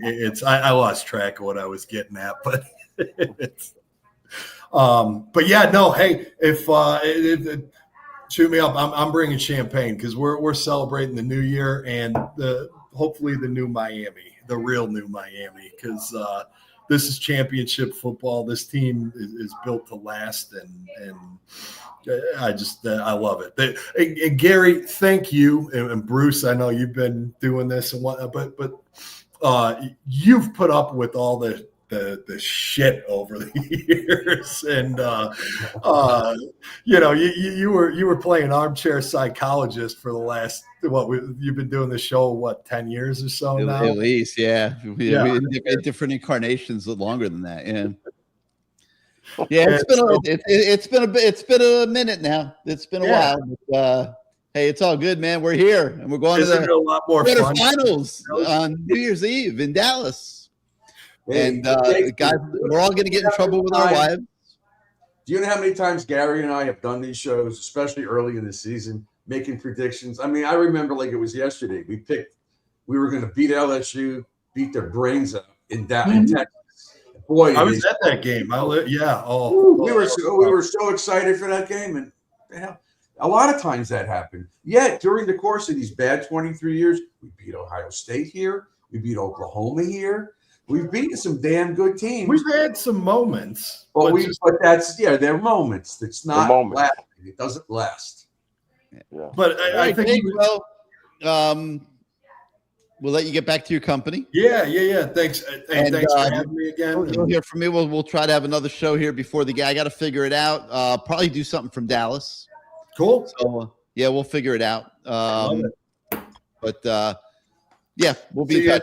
Anyway, have a great holiday with your family, and we'll talk to you soon. Same to you. We'll see you. All right, guys. Bruce, I'll let you go first. Any parting thoughts? Yeah, I guess the parting thought is I feel great. LT's right. I'm happy. It's about damn time. We've been through this for many, many, many, many years. And I hung around with LT and all his teammates way back. And we always thought that every year it was like a reload, not a rebuild. And that was the way it was always been. In the last 23 years, it hasn't been like that. So it's about time. And even if we don't beat Ohio State, we're back. It's too damn bad. We're not going anywhere. No, not back. We're here. Well, we're not back. We're not back till we win something. That's not true. We're back. We're relevant. We're back. No, we're not back. Well, what do you mean win the national title? That's not. Until Miami wins the national title, Miami's not back. That's not back. I don't unless you're in this playoff for multiple years in a row, and you're. That's what I'm saying. I think we're going to be in the playoffs for years to come. We're not back yet. There's no back yet. Okay. Well, I guess we're not back. We're here. We are here. Yeah, we're here. We're here, baby. We're knocking. Are we back? When you said we're back, I need some of these. 100%, man. I say we're here. We're here. We're here. Yeah. We're gonna keep on knocking. You better let us in, goddamn it, because we're gonna listen, I we gotta be here before you can be back. You guys. All right, Bruce. I'm gonna let you go. Have a world. I'm happy, Gary. It's all I'm very happy for Mario. Not because I'm happy for him. I really am happy for him. He looked so happy yesterday. A lot of weight written all over his face. It was great. All right, Bruce. Thanks for being on the show, man. Bruce. Good to see you, Bruce. All right, LT. The thing that Bruce makes a great point there about Mario. I keep coming back to and I was thinking about this the whole damn day and just watching that whole spectacle of a game. Mm-hmm. And I'm like, man, it's like, this is going to be hard to win. And I'm like thinking to myself, like everything that's gone into getting this program and this team to the point where we could be in that stadium yesterday, going toe to toe with Texas A&M. And man, it took everything. Yeah. I mean, the Motore hit. I mean, you think about that, play, the Fletcher runs, the Malachi play at the end, The and Malachi everything. punt return, everything. Yeah. The punt return. I mean, it took so much to win that game yesterday, and it took so much to put this team together piece by piece by piece. And I don't know that people have an appreciation for that and the sacrifice that went into it, that goes into it, the toll on the wives and the kids, and the limited amount of year-round family time. I mean, I can go on and on. I don't want to be a drama queen here, but like, man, LT, it's a lot that goes into this. You know, it's one of those things, you know, you think about not only players, you know, him having to adjust the rosters and balance the rosters and, you know, bring in GM to money wise, all that stuff, and get the right coaches in there. I mean, that's important. Yes. I mean, we lost the strength coach. I don't know. Our team looks a lot different this year. I mean, I think we look stronger. You know, I think we were finishing. You know, these like ever since the SMU game, I see a different team. I really do. Instead of, you know, those games before, it was kind of like, you know, we have the one bad quarter, you know, then, you know, we lost the 2 games. But ever since then, man, it seems like this team has been having fun. Even in that game, they looked like they were having fun. They were struggling, but they were having fun. The guys were celebrating, and at the end, when you got that interception, did you see the joy from those kids? And after the game, so it's been very rewarding to watch. I hope it.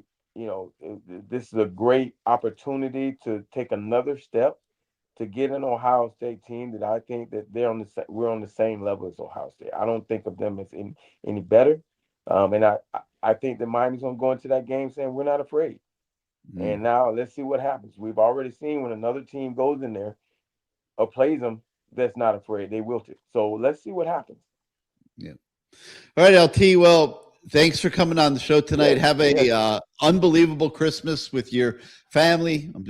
I'm sure those cute little kids of yours that benefit from daddy daycare every day are in for quite a treat here for Christmas. And we'll be talking after the holidays, and we'll figure out what our plan is for the Cotton Bowl. Yep. But just want to wish everybody else out there watching tonight a happy holidays as well. So for everybody that participated in the show tonight, for Bruce, for LT, for myself, have a great Christmas this week and holiday season. And we'll be giving you tons of coverage of this game coming up at CaneSport.com. So make that a daily part of your life. And we'll try to put another one of these shows together here before kickoff on the 31st. So have a great night, everybody.